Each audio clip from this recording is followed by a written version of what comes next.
seat. You should probably take the wheel. I'm kinda twisted inside, and I don't know where I'm going. I'm just here for the ride, okay? Here comes a double vision. Does Megan Fox have a twin or something? Might be the Prozac kicking in, but she tossed her drink in my face and I didn't even flinch. My mom says love's not easy, just keep your head held high. People will find you pretty, I just wonder where they are. You like my Batman t-shirt, it costs like 50 bucks. Someone must think I'm pretty fly right now. Maybe I'm going crazy, can't catch a break lately. And I just wonder what you gotta do to get a little baby. You look amazing, I said it, I meant it. And I just wonder what you gotta do to get a little love. Get a little.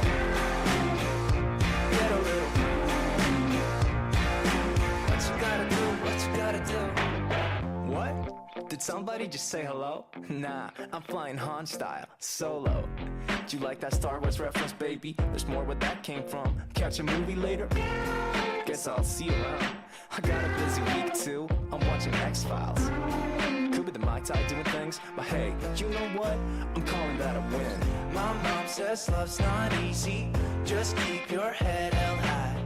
People will find you pretty, I just wonder where they are. I got one extra ticket, do you like Comic-Con? Someone must think I'm pretty fly right now.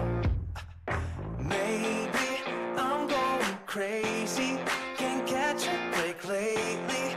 And I just wonder what you gotta do to get a little baby. You look amazing, I said it, I meant it. And I just wonder what you gotta do to get a little love. Mr. Spock, Chewbacca, Gandalf's beard. What you gotta do to get a little.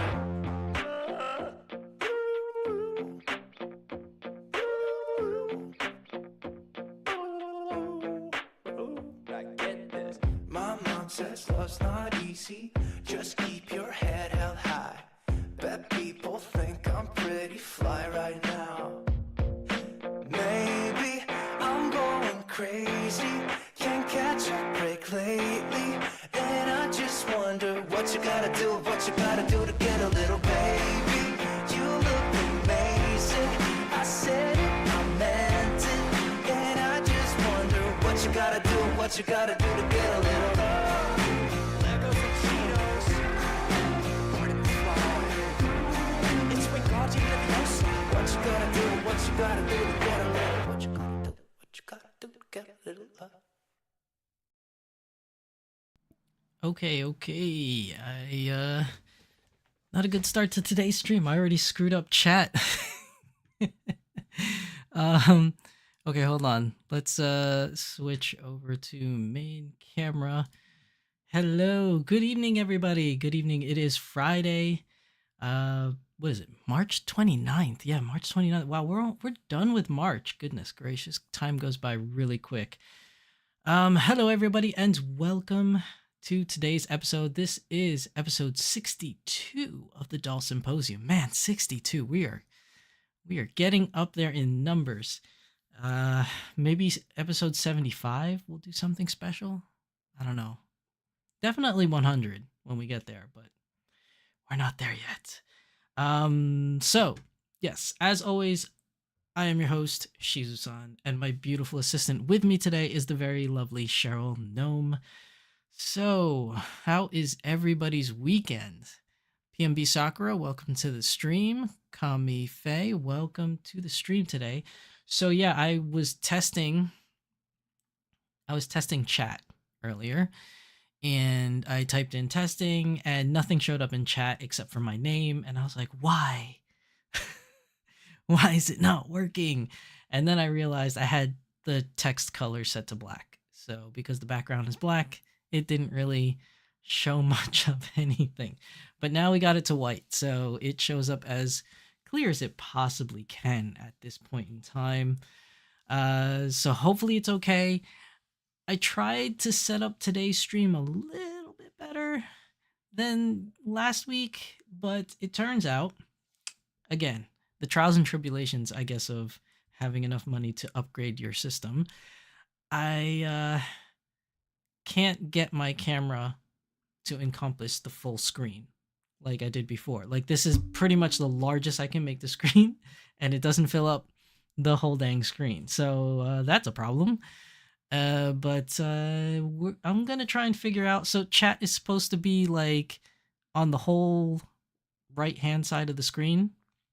So I made you guys a little bit bigger, so for people watching, they can see what's going on in chat. But for anything else, like design wise, this is pretty much how it's gonna look for now until I can have extra time to actually make a whole setup. Like when I made Beyond the Doll, it took me several months because I don't know how to do this kind of stuff. Like, I am not well versed in it. So it took me several months to try to figure out how to make a whole background and everything. And now I'm just kind of doing it like hour by hour every other day kind of thing, trying to figure out this whole new setup. So this is going to be a work in progress. Every stream is going to get hopefully somewhat a little bit better. I'm probably going to start live streaming gaming again. I took a huge break from that because I just been so busy, but I probably will do it a little bit now because it'll give me a chance to mess with the settings some more and try to get things dialed in a little bit better. So I probably would do that. Kami Faye says school holidays started for us yesterday. 2 weeks off. So glad. 2 weeks, Kami Faye. I know over here in the States, it's spring break. So it's also Easter. So happy Easter, everybody, for those of you that participate in the Easter festivities. If you don't, just happy weekend and probably happy spring break. So it is Easter right now. It is also spring break week. So my kids are off from school today and all of next week they're off. Unfortunately, I'm not. So the wife and I are taking turns working from home so that we can be there with the kids. But hopefully, you younger folk that are still in school, happy spring break to you as well, because you should probably have a whole week off at the very least. But Kami Faye has 2 weeks? What? That's pretty cool. PMB Sagar says, work is killing me. Vacation starts on the 3rd for me. That's your trip to Japan, right? PMB Sagar, I remember you've been excited for it for quite some time. Kami Faye says, just a few more days then. I hope you have a good break. I mean, it'll be, like a 3-day weekend for me, but I'm back to work on Monday. But, it's probably going to be good. I mean, it's Easter weekend, so we're going to go see the family and everything. Havlin Star, welcome Havlin Star to the stream. So, as always, in the Doll Symposium, this is a News Friday. So today we are going to cover the news. Very interesting week this week. And not so much from Volks, but what's it called? Azone has some pretty big news. And relatively whatever news from Smart Doll this week. Actually, I don't want to spoil it too much. We'll get into it when we get into it. So let's get started. We're going to move over to the internet screen. All right, hold on. There we go. So we're going to start with Volks News, as we always start with Volks News every news stream. And we're going to keep talking about this until the event actually happens, and maybe a little bit after the event. But Doll Party 51 is coming up, people. It is coming up soon, in another, 3 weeks now? Yeah, I think it's about 3 weeks now. April 21st of 2024, Dolls Party 51. Now, we did cover quite a bit of this already, so this is more so just a reminder news for this. So Dolls Party 51, April 21st. Now, remember, there's a lot of things coming out, one of which is going to be the new Aqua Dolphy Dream to be released. I know PMB Sakura is very excited about this one. But to be released, this coming Dolpa 51. Now remember, she is also coming on the brand new DD. Where is the picture here? You see that here, the new DD 2.0 F3, or the 2.0 DD F3, whichever way you want to word it. I think probably the best way is just to say the DD F3 2.0 version, or version 2.0 is probably the best way to put it. She will be the first to be released on this new body. We already covered the main points of the differences of this body versus the original DDF3. We're not going to do that today. Please see last week's episode if you so choose to see that. Oh, you know what's a bummer? I'm looking at it now, chat. And you guys, since its background's white, it's kind of like you can't see it. You can't see it on the chat screen. Hold on. Maybe I should turn the opacity on just a little bit. Hold on. How do I do this again? Oh boy. Oh, here we go. Oh no. Wait, that's not it.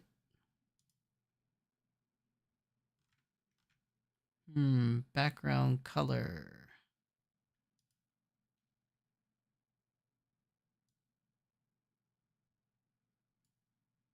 Select.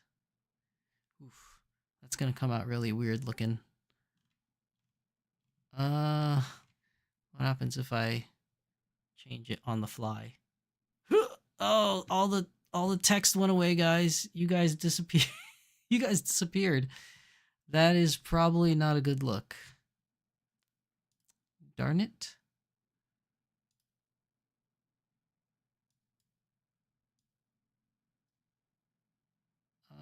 Let's kind of do it like this. Maybe if I do it like this, it'll be better. There we go. Let's see. Hold on a second, chat. I wonder how it's going to come up now. If it comes up at all. There we go. Okay, so now it's a little bit better. We can kind of all follow along and see what's going on in chat somewhat better now. Okay, so anyways, she's going to be released at 74,800 yen. That includes tax already. So with today's conversion rate, it's probably going to be somewhere around 600 bucks, I want to say, or 580, something like that. And of course, she's going to be released during the after event, which is going to take place on May 4th. So it's actually a lot sooner. Usually it's a whole month until the after event. So normally it would be like May 21st or May 24th, whatever the following Friday in Japan is, 1 month afterwards. But this one is a relatively close turnaround time. I mean, 4/21 is the event and then May 4th is the after event. That's only like 2 weeks. It's like half the given time that it usually is for the after event. I guess it's maybe going to be easier for a lot of us international buyers to get our product earlier, I suppose is the right way to say it. But yeah, May 4th, we're going to have to wait on that happening.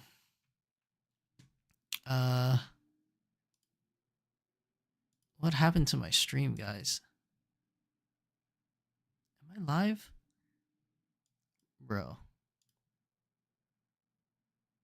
It's like everything froze on my screen. I hope I'm still live. Guys, can you write something in chat just to make sure that I'm still going live, because on my screen it looks like everything froze. Oh, here we go. Thank you, PMB Sakura. Good to know in case my proxy can't get her. Yeah. If your proxy can't get her, after event is going to be on May 4th. All right. Remember that after event is usually a click war. So, you know, it may be a good thing, may not be a good thing. I don't know. It depends on how you look at it. But yeah, I don't know what's going on with my stream today. It says my connection is excellent, but excellentente. I don't even know if that's the right way to say it. It doesn't seem to be working very well. Okay, anyways. Let's move on. Oh, Lovely Day. Welcome, Lovely Day, to today's live stream. Long time no see. Okay, so that is Aqua. Then the other thing, where's my good friend Batman Jackson? We have the Sakura Miku outfits. This is also going to be released during the Doll Party 51 event. I forgot I could zoom out so you guys can see this a little bit better. Yes, so this will be also released. We also had a very long conversation actually about this skirt.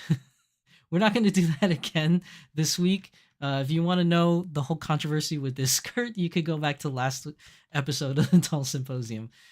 But this is also going to be released. Let's zoom back in. This is going to be 22,000 yen, people. So less than $200, probably like 150, 160, for this item.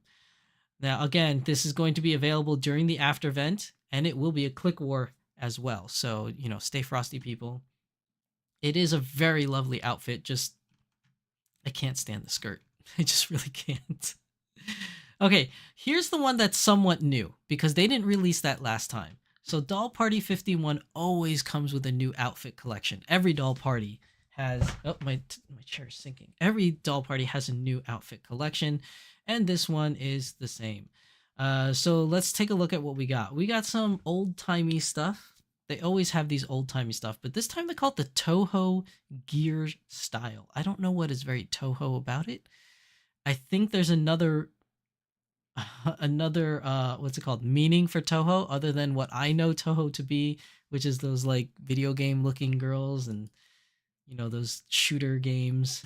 But let's see, let's take a look. Here we go. This is the bigger version, so it's more of a, like, it looks like a steampunk style to me, like a Japanese steampunk style. It looks very cool. Not like 100% my cup of tea, but it is very nice. Oh, I like how you can use this as a separate piece too. So the bodice could be like almost like a cheapao looking thing. And then if you wanted to put the long skirt on, you could, but then you also have the haori and the steampunk like leather chest piece. The pieces separately are actually quite interesting, to say the least. So if you are interested in this, you could probably use these pieces separately if you really wanted to. All right. Then you got all the other accompanying pieces. You got the leather hat, the little harness belt, and the Japanese sword. I don't know how big this sword is. Does it give us like a... No, it doesn't. It doesn't give us like a measurement, but I guess if we put it in the picture, it is quite small. This is definitely not katana sized. This is probably, if I'm looking at it now, maybe wakizashi size. It's not tanto. It's more like a wakizashi, I would say. And it does have a little bit of a distinct flair to it, so it's not like traditional, what we would see for the handle or for the oh my gosh, it's been a long time. Oh, I can't remember the handrail, the guard over here. What was the name of the guard? I can't remember.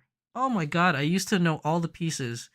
I just remember this is the katana and the saya. That's it. I forgot the name of everything else. Either way, this is interesting. I don't know if it's really worth it. It's not really what I would call as good looking or as normalized, I guess you could say, looking as the katanas that were released quite a number of years ago. But it does look interesting as it has like some kind of writing here on the actual blade itself. But take it for what you will. I think it's still a very cool item. It's just not it's not a buy for me, so I would probably skip on that one for myself. But if you guys want one, if you missed out on the prior katanas, this might be a good way for you to get your hands on one. Then you'll also have these like extra pieces that are going to be available. Some gloves if you need gloves. I do like the ladies version of the white lace gloves. It's very nice. You could use that for a lot of different things. Same thing with the black ones, but again, you're running the risk of staining with the black ones. So take it for what you will. Now, the gothic jacket is nice too. Now here we go. Here are some outfit sets. It looks like the theme of this one is going to be schoolgirl outfits this time. So we have the spring uniforms for the girls. You have two different versions. So you got this purple version, and then you have like, it's like the high school girl set, and then you have the sailor uniform girl set. So let's take a look at the bigger lady ones. So instead of the mini Dolphy Dreams, we'll look at these first. So the bigger ones you can see here, pretty cute. I do like it. I like that it comes with the lavender sweater, but of course, you guys know me. I'm a fiend for that lavender, man. I kind of want it for that. The skirt also has some lavender plaid and blue in there, which is very nice. I do like this a lot, but I have a lot of school uniforms, and I don't know. I guess you can never have enough school uniforms, but still. I might have to pass on that one. And then here's the mini Dolphy Dream version that's going to be released. I'm assuming this also fits like what's it called? The Dolphy Dream Pretty Body as well. Yeah. So MDD here and DDP for the most part. At least for the vinyl girls. So this one also comes with the sweater, which is very nice. Oh, she looks so cute. Maybe I need to buy one for my mini Dolphy. Because she doesn't have like, she has like one school uniform. So maybe she could use another one. Now going on to the other one, the sailor uniforms. Let's start with mini DD for the sailor ones. See, this one is pretty much akin to what was released prior for their sailor uniforms. It's just they always change the color. So instead of navy blue like it was last time or red, they had two versions, navy blue and red. Now you have gray, essentially. You have this gray outfit. It is cute with the blue scarf that goes around. It is very cute, but I think it'll be a hard pass for me. But again, if you guys don't have any sailor uniforms, this is a good color scheme. It's just I have so many sailor uniforms. I know it's blaspheming to say I have too many and I don't need any more, but yeah, I'm gonna have to. It's a hard pass for me. Then some other things. I do like the school vest, the white vest. That's kind of nice because you can use that with any of the sailor outfits or any of the school uniforms if you so chose. But moving on to page 2. So you got socks, you got this cropped mini blouse, which is really nice. I do like this solo piece that you can wear with pretty much anything, you know? This is a good one. So if you're interested in that, that comes in the MDD size and the regular DD size. Now, here is the spring collection. Let's look at the bigger one. So this is the spring outfit collection.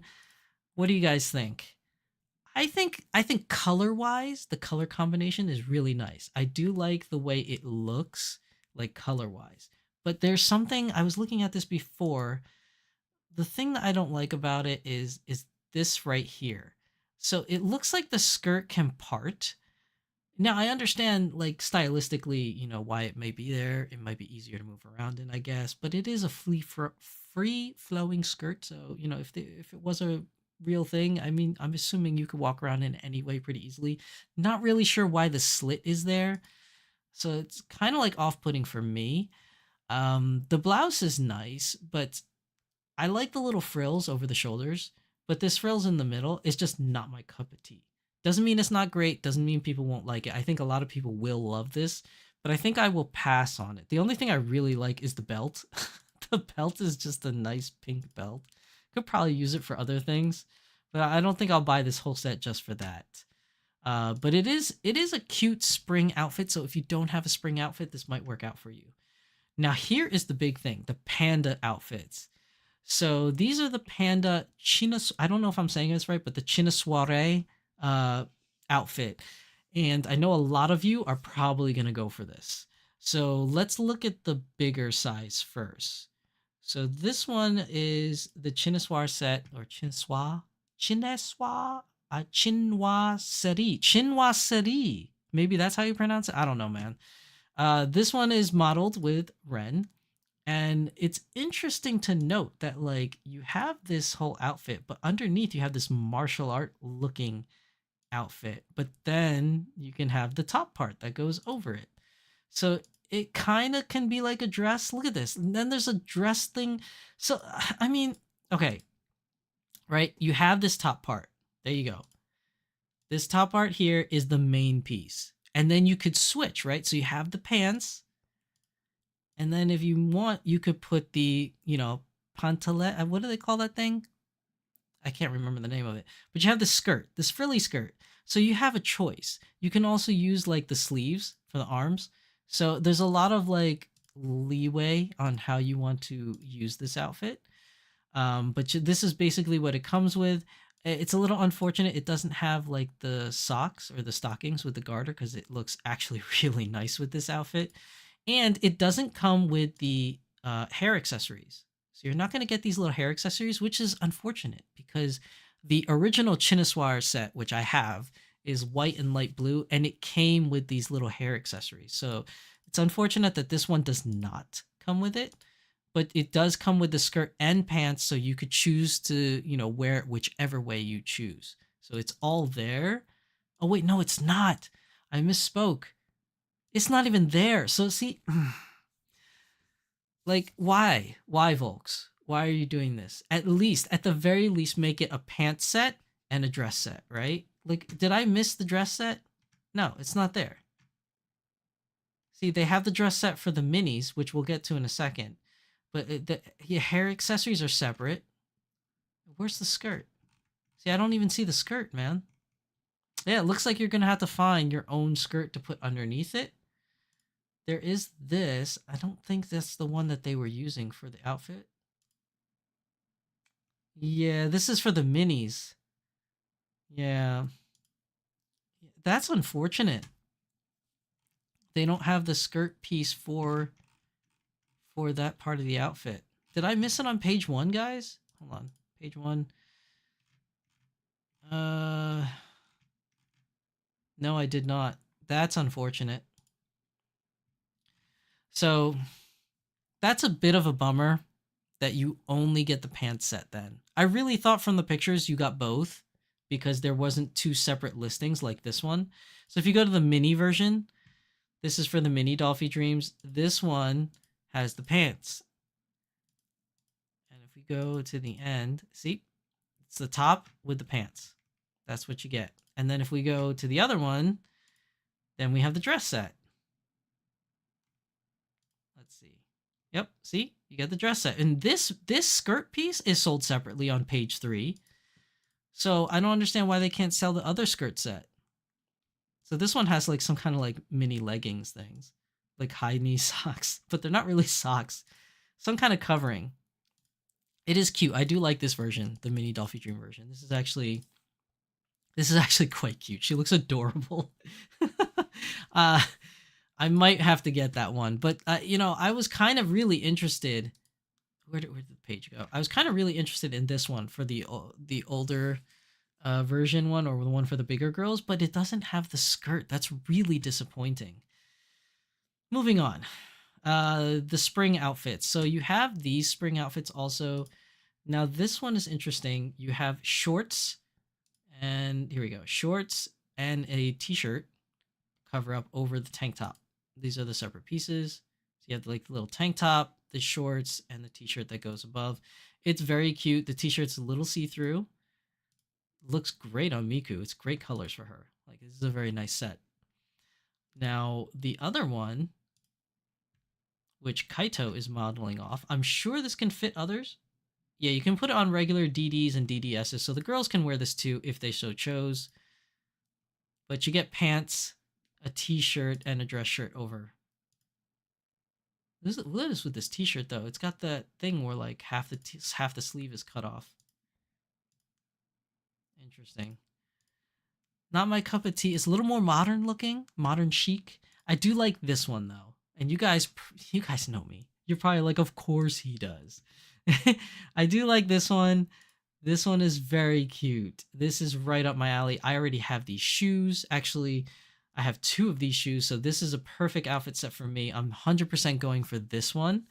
I do like the green on here. Looks very nice. This is something actually Kaede could wear.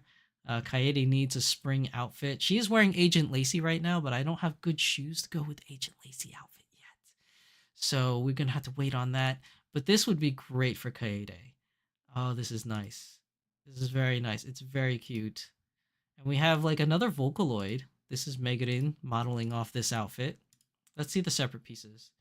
So, okay, you got the skirt, you got the top, and you got the blouse that goes over it, which is very nice. But, unfortunately, they're skimping out. No necklace, folks? Usually these outfit sets, I want to say usually these outfit sets, if they show you a necklace, it usually comes with the necklace. Same thing with the skirt. It shows you the skirt before, and then it didn't come with the skirt for the Chinoisware skirt. That's unfortunate. Like, what's going on here, folks? You're shafting us here. No necklace. That sucks, because that necklace is actually quite pretty to go with this outfit. I mean, how many of you guys in chat, how many of you guys actually use the necklaces that come with the outfits? Because I do every time. I mean, a girl's got to accessorize, right? And accessories, as you all know, is kind of hard to come by unless you go and shop at my friend's shop, which is the Kitten Cat shop. They have lovely accessory items there as well. Nice little plug for you guys. But I mean, you know, sometimes you want the necklace that comes with the outfit.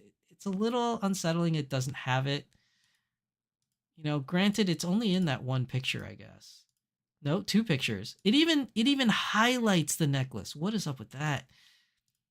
And it's not in this. Maybe it's in the description. Maybe we still get it. Let's see. Let's see, chat. What do we got here? Nope. Camisole, blouse, and skirt. No necklace. Yep. That's unfortunate. I really thought it would come with it.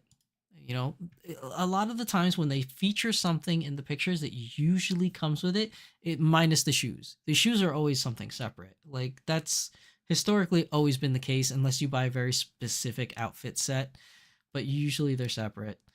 Now we have more cooking items. They haven't done this in a while, so you have the white lace cooking items that comes with the knife, the cutting board, the leeks, and the daikon radish.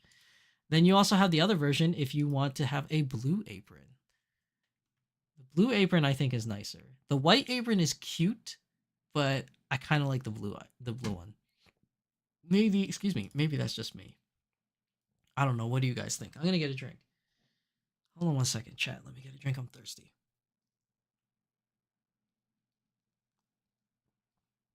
Now, another thing you can never get enough of is underwear. They have a candy lingerie set. Let's see how this looks. Get a closer up. It's not bad. This is not bad. It's a nice white set. So this way you know for sure it's not going to stain. The only problem is I can see with this outfit or this lingerie set is just the frills. There's nothing wrong with the frills. It's just that once you start putting clothes on top of it, the frills, like the texture from the frills, is going to start, being seen through the shirt or maybe through the pants, depending on what it is your character's wearing. If they're wearing a free-flowing top or free-flowing bottom, then it probably won't stick out as much or bunch up. But yeah, it's a nice set and it's white, so you know. Now there's this ongoing debate of, do your girls wear underwear or not? All my girls do wear underwear underneath. There really is no point. I mean, no offense to my lovely ladies here, but they are dolls. So for hygiene's sake, underwear's not needed. Like a bra's not really needed. Panties aren't really needed for hygiene, because I mean that's mostly why we as human beings wear them, is to kind of cover up and make sure things are in place and everything like that. But for the dolls, they don't really need it. It's more of like a aesthetic for the owners, I guess, or depending on the outfit that you're wearing. If you want it to show through, that's another stylized way of doing it. But all my girls, whether you see the underwear or not, I always have them wearing underwear. But I know that it's not always the case for a lot of people. How about we do let's see. I'm going to start a poll, guys. And you guys vote.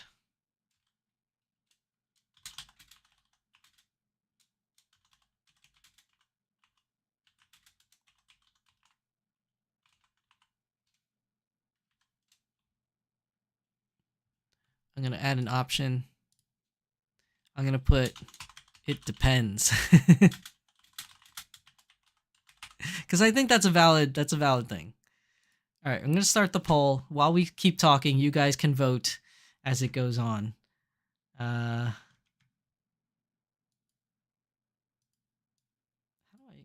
can't move it. Oh, that's weird. Now I can't read chat because the poll blocks chat. Okay. Pimbit Sakura says, that is pretty. I like that as well. I'm sorry, I didn't read that on time, so I don't know if you're referring to the lingerie or for the other outfits. Kamiface says, I prefer underwear that goes well under clothing, so not so frilly. Yeah, I think the frilly part will really interfere with the clothing, like how it ends up looking. Loveja Cat says, my dolls wear 0 underwear and 0 shoes. No shoes either? I mean, I could see the no underwear thing. I get that, but no shoes? They be wearing barefoot everywhere? That's interesting. I need more. I need more information, cat. Lavja cat. I need more info. No shoes? Come on, now girls gotta accessorize with some shoes, right? Okay, moving on. While you guys keep voting, here's one thing I'm really excited for. This is one I'm definitely going for, which is this robe. Now, mind you, I don't have many outfits or anything that will really go with this robe. However, the reason I want this robe really bad is for future purposes. This thing is so cool. Like, look how long that is. Like, I want to wear some kind of princess outfit or some kind of medieval times outfit or fantasy outfit that would necessitate this robe. I don't have any presently that would necessitate this robe that I could think of. But this is cool because I know in the future, now that I have this robe, I have to look for the outfit. But I do love how look how long that is. It's just gorgeous. And look at the lace on that. Oh, so beautiful. Now you could also, this is funny, you could also carry your doll in the robe like this. That's interesting. You can put them in there so it looks like they're just lounging in a bathrobe. Very nice. But this is why I like it. The big hood. You know what this reminds me of, this hood? Now you could use this to transport your dolls as well. This is a very nice way to put on your dolls and transport them in your backpacks, your suitcases, whatever, so that their face doesn't get banged up or whatnot. But see, the thing I like about this robe, you know what it really reminds me of, guys? Lord of the Rings. I forgot the character's name, but in Lord of the Rings, I think it sees episode 1, not episode 1. Well, I guess it's episode 1. The first movie where it's Fellowship of the Ring, where you first meet what's her name, Liv Tyler's character, Steven Tyler's daughter. I guess her name's Liv Tyler. Yeah, it's Liv Tyler. You see her for the first time and she has this white gorgeous long robe, and the way that the hood kind of falls over her head and face, this reminds me of that, and I want to recreate that look. I really do. I think I can with this robe. It's just I need the right outfits to go along with the robe, but since the robe is coming out first, I want it. I'm very excited for this robe, and for $30, that is not a bad deal at all. So that's something I'm really looking forward to. This is really nice. They're doing DD body tights. So this is Dolphy Dream Dynamite Flesh Skin version 2, which is very nice, which means it has the neck piece on there. So this way you don't see like the cutoff line that you used to see with the old ones. Now these boots are nice. If you guys need boots, the boots are here. I actually like the sneakers. Quite a number of my girls wear jeans, and these sneakers would be very nice to put with the jeans. I do like these sneakers a lot, so I might pick up some of these sneakers. And then going on to page 3, now these are the boots that I really want. I like these higher like knee high boots.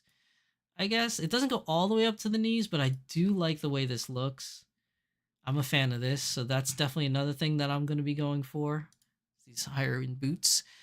Let's see. Lavchkasat says, LOL, no shoes. I own shoes, but rarely use them on my dolls, unless special events. Shoes are expensive, and I'm very picky, and I don't like to pose dolls in shoes and fantasy original characters.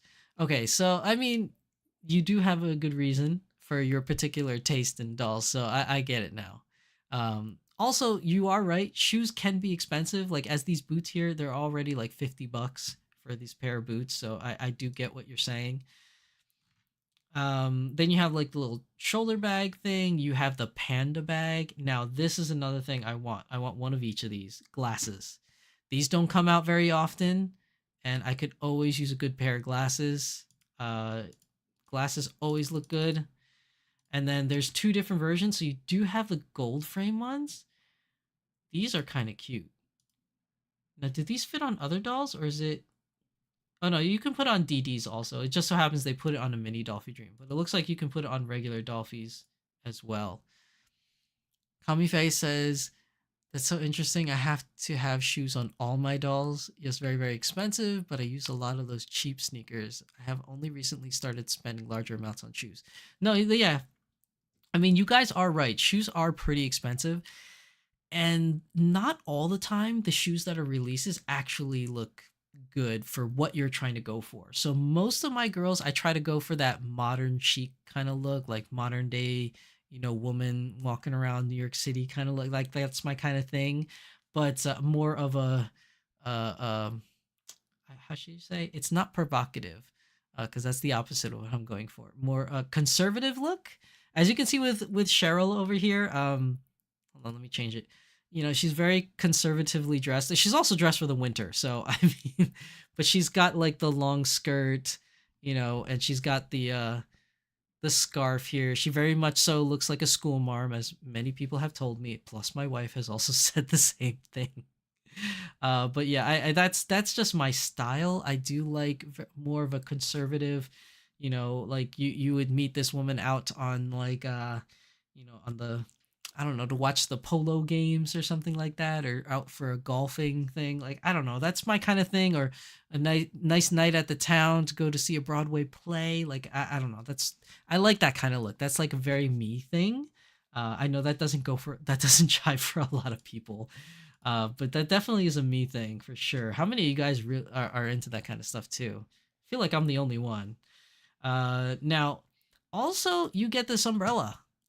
Now this goes with the other outfit from before, the steampunk looking outfit. It is a nice umbrella, very good coloring too. I already have like a paper umbrella, so I don't know if I'm gonna go, because I don't like the red for. The reason why I don't like the red is because I don't have too many red outfits. I only have one right now that one of my characters is wearing, which is from last episode. But other than that, nobody else really wears red. So I already have one that's like a nice, beautiful, like green with like yellow accents to it that I use for kimonos. So I have that, but this one's nice. So if you need like a paper umbrella for that old-timey look, this would definitely be the thing for you. And then you have a bunch of optional hand parts that are going to be released as well. So there's quite a number of things being released during this Dolpa that I think a lot of you will be really excited for, to be honest. Loved Cassette says, quality is expensive in this hobby, and I have a hard time just finding eyes and hair for my dolls. It's a nightmare. So I don't care about shoes. No, I mean, no, you're not wrong. You're not wrong in that. Like, finding the right eyes, finding the right wigs is definitely a challenge, especially if you're going for, like a custom look. I don't normally have that issue because most of my characters I like to keep as the characters as they are. That's my personal preference. So like Cheryl here is is wearing all the things that make her Cheryl other than the outfit. All my characters pretty much keep like the default wig and eyes. Although Cheryl doesn't have her default wig here because her original default wig has gotten out of sorts and I can't repair it. Like, not that it cannot be repaired. I can't repair it. I don't know how to fix it to make it nice again. So I ended up buying another wig, which is a little bit more anime accurate. Because her hair is pretty much very pink in the anime. So she does have her non-default wig, but most of my characters are staying default aside from their outfits. That's just, again, that's another me and a personal preference. So I don't run into too many instances where it's hard to find wigs or eyes because I don't normally change those things. But for the small custom characters that I do have, I do have a hard time, like you say, finding the correct eye color that goes with it and the wig that goes with it. So shoes and other accessories like shoes, glasses, socks, underwears, like those are all extras that do cost quite a pretty penny, more than if you would pay for a normal person's outfit. So I understand. I understand the struggle. How's the voting going? Let's see. Do your dolls wear underwear? 50% says depends on the outfit, which is the logical, outcome that I think that you guys would have voted for. Some of you say yes all the time. 17% of you say no. Okay, interesting. Haviland Star says, wait, where did it go? Haviland Star says, I don't like as much casual or formal fashion. I prefer the fantasy anime style or stuff that resembles cosplay of anime characters. That's nice. I mean, like, there's nothing wrong with that, man. Like getting like some kind of like fantasy style, I mean, Volks definitely sells a lot of different fantasy style outfits. You know, each dopa or outfit collection set does release its own version of fantasy. So there's no shortage in that. And obviously all the other brands out there or third party people that make stuff, they definitely have like a lot of fantasy stuff too. So if that is your cup of tea for your dolls, then you know, definitely go for it. But that is very interesting because it's nice to know, you know, we all have our own little quirks and things that we like for our dolls, and it's always nice seeing other people's interpretation of style. And I really do like seeing that there's so much diversity of style in this hobby, just like it is in real life. Everybody has their own little look and style that they wear for their own clothing. So it's nice seeing that reflected in the doll hobby as well. Hey, Greyfeather, what's up? Welcome to the stream, Greyfeather. Long time no see. Let's see. I love me a good shoe when I can snag them. They're such amazing pieces of craftsmanship. They are so small. No, that's true. You would love it, actually, Greyfeather. I don't know if you've been to the store From Sen, but if you go to From Sen in Akihabara, they have like a whole wall dedicated to shoes for the dolls, which is super cool. I am assuming that you would really love it there. Have the Star says, but I do have a few dolls in more realistic streetwear outfits. Okay. Mixing it up, I see. Mixing it up. Nothing wrong with that. All right. So that wraps up pretty much everything for the outfit collection. So moving on, I think we're going to leave the Doll Party 51. And now we're just going to more reminders. So remember, this lovely black lace umbrella is still available. You can get it right now for the parasol for the Dolphies. It's not expensive. I mean, I guess when you include like shipping, it is, but it's like $35, you know, for this thing. Add it to cart. It's going to be shipped later on. It's not shipping right now. It's when is it? June. It'll ship in June. But as long as you purchase one now, you're definitely going to get one. So just as a reminder, make sure if you want one of these, you know, make sure you do it before the pre-orders are gone.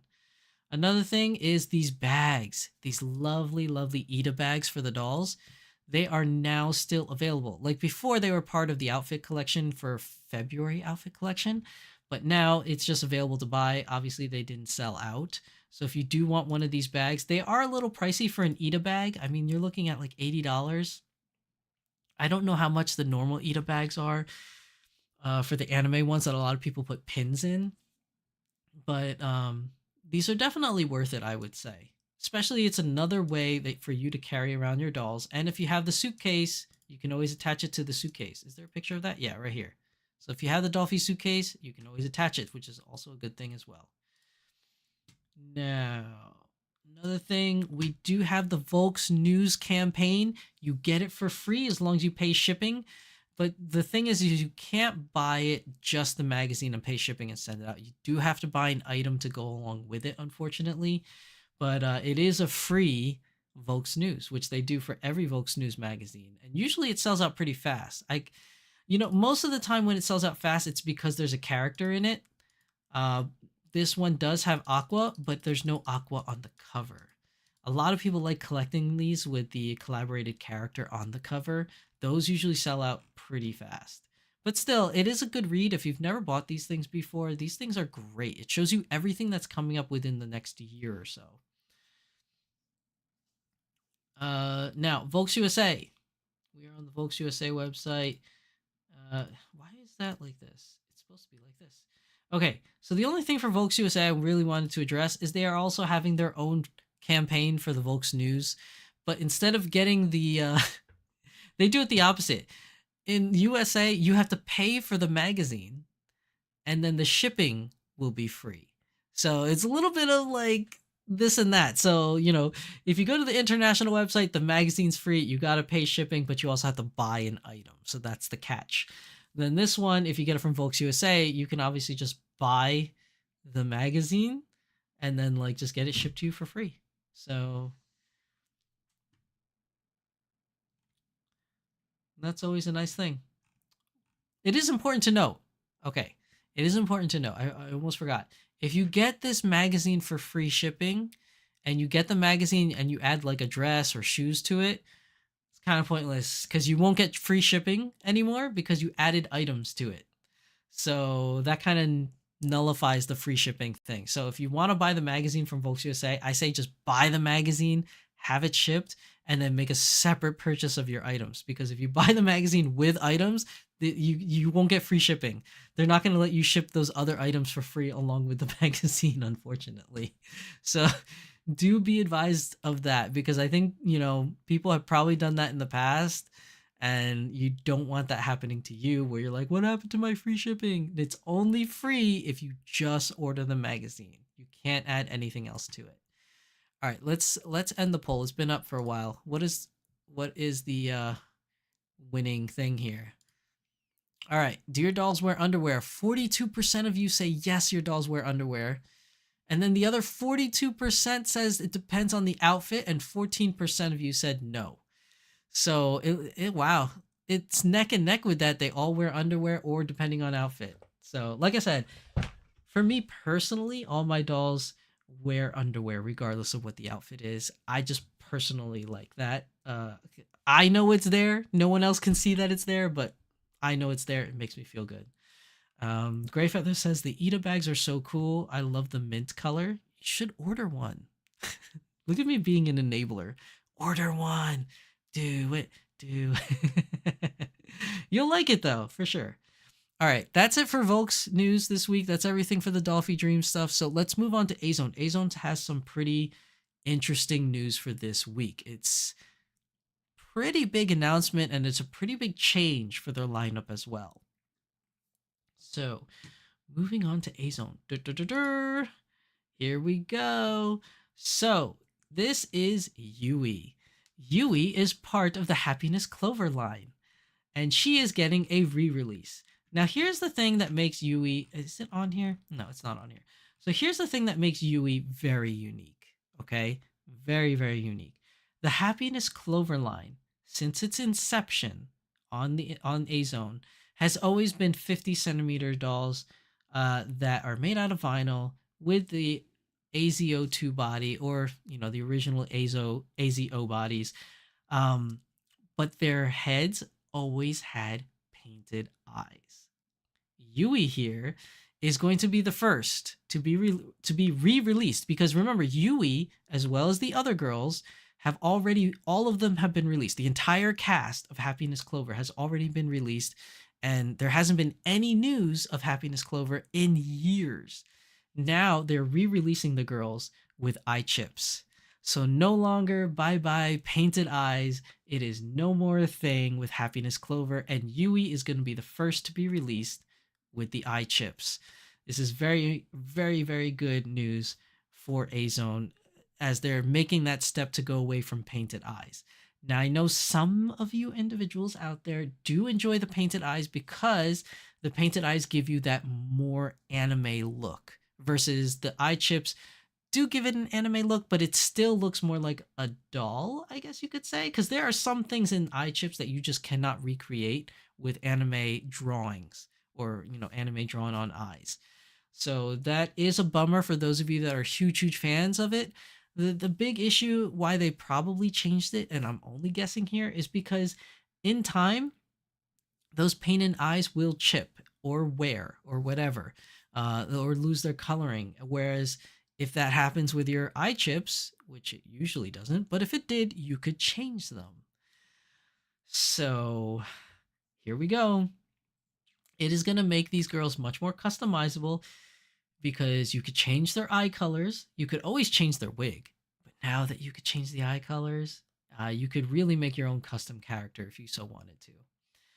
But Yui here is going to be the first. I can't wait to see the others. And dare I say, will we get a tan skin tone doll from Azone again? Because Yui, was it Yui or Rina?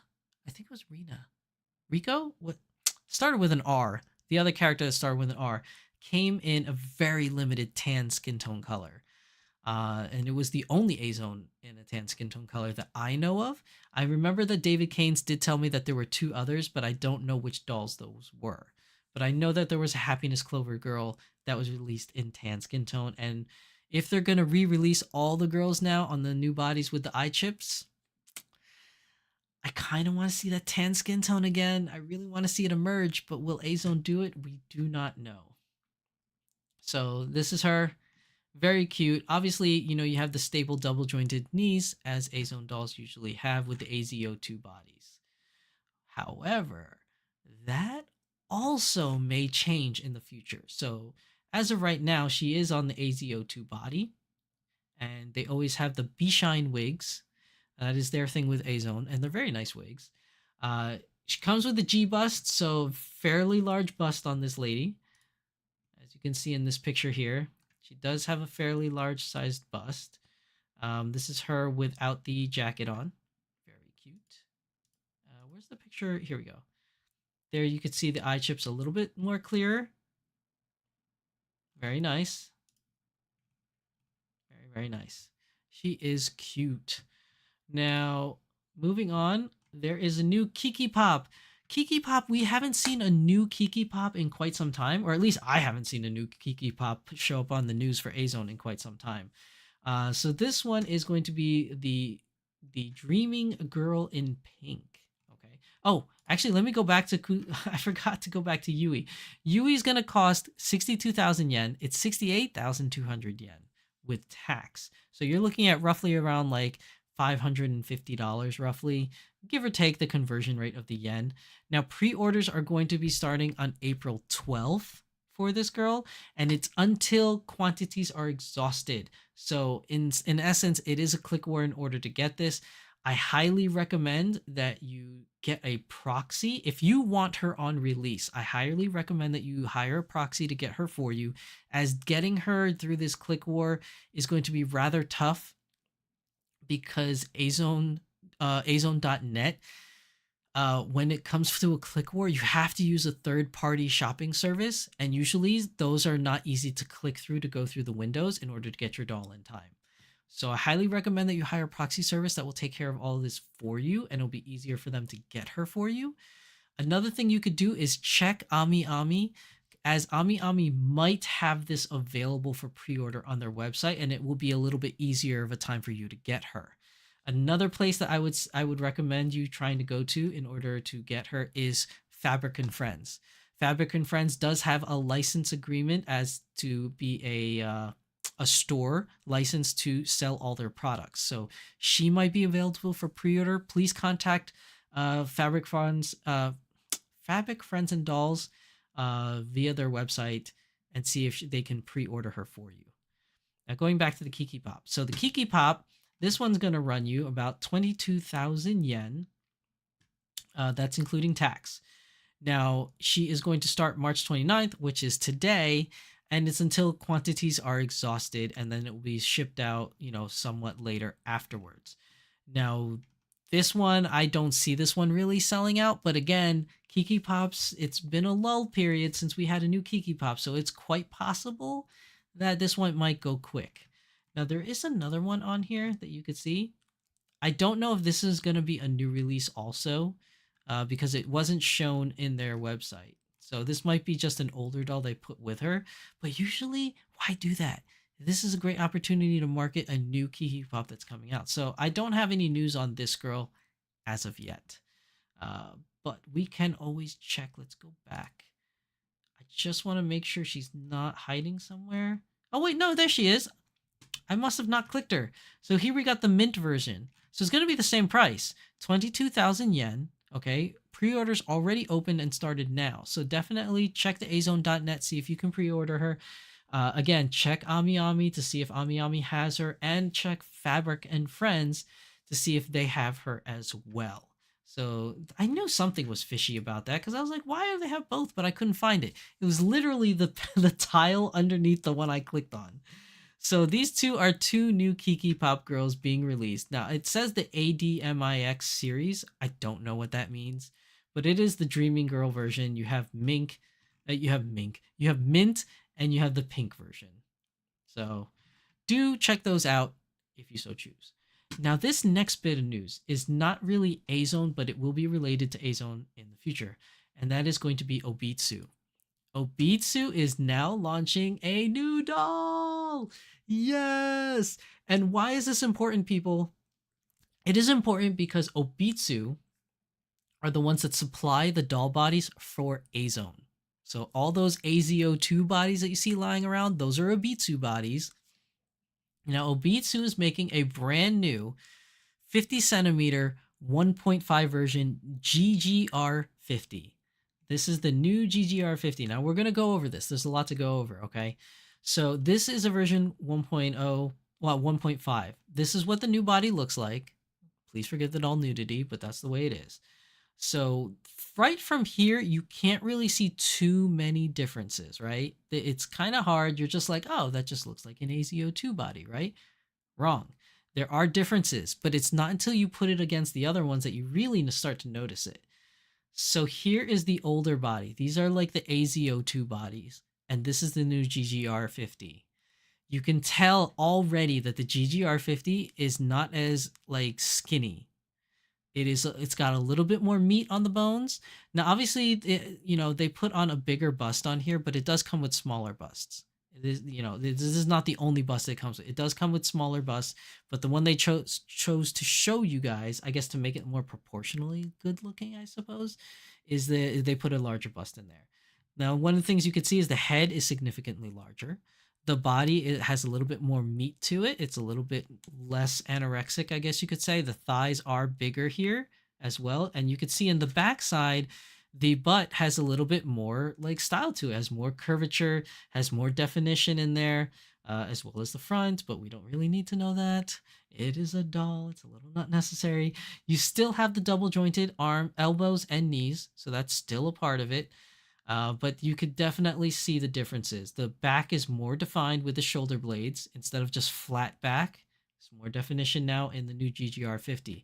Now the GGR50 will eventually transfer into the line of dolls in Azone and will probably be replacing the AZO2 at some point in time. Although I need to confirm that just to make sure, because right now this is the only information that we have at this point in time. It may change in the future. I don't know yet. Too bad we don't have my friend David Keynes in here. He's usually my resident expert on Azone stuff. But David, if you're watching this at a later point, please put it in the comment section down below. Anything that you picked up information-wise that might be different, that I may have misspoken or just missed out on it altogether. You can also see the belly button is a little bit more defined, as well as the torso here has a little bit more definition in the torso as well. Like you could see kind of like an ab shape here, a little bit more of like an ab shape, I guess you could say, and the hip bones kind of pop out a little bit more. It's a very nice welcome change. Now, another thing that makes it different.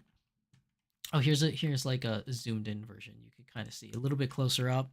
You could see the definition in the hips right here for the hip bone. You can see more definition in the buttocks and in the shoulder blades. Very nice. Now, where is it? Now, like you could see here with the hands, how like they're moving like in all different kinds of ways. Now, the hands could always move before, but the way you moved them was different in the older version versus the newer ones. Toes are a little bit more defined from before. You actually see nail beds, which you couldn't really before. Before it was just like you had a toe and there was like a little circle here, and that's really all it was. Now the nail beds are a little bit more defined and you can see them a lot better. I also do like the cute little stamp on the bottom of the foot that says Japan. It's kind of nice. You know what's nice about these toes too is that this would make it easier for customers, people to customize the toes with nail polish if you so choose. And then you could just buy extra feet parts for different color toenails and just switch them out. Same thing with the nails on the top here. They're a little bit more defined if you so choose to want to paint them. All right. Now, the new body also moves in different ways. You can go 90 degrees a little bit more better. So the way the old bodies used to be, when you used to go 90 degrees, you could see the hole here. There would be a little bit more exposure opening gap between the thigh and the actual torso piece. This one is much more fluid, which is very, very nice. Same thing here with the elbows and the shoulder joints. It used to be popping out more. Now it's a little bit more defined, which is really nice. It's also important to note in this picture here, it's not translated, but basically what it's saying is that it's the hardness and softness of the vinyl. So, all these different color codings here. So the purple, I think, is hard. That's more of the harder stuff. And then the blue here is a little bit more squishy, as is in the bust. And then the red is like more of a medium kind of depth of vinyl hardness. So purple is the hardest, red is medium, blue is a little bit more squishy and softer vinyl.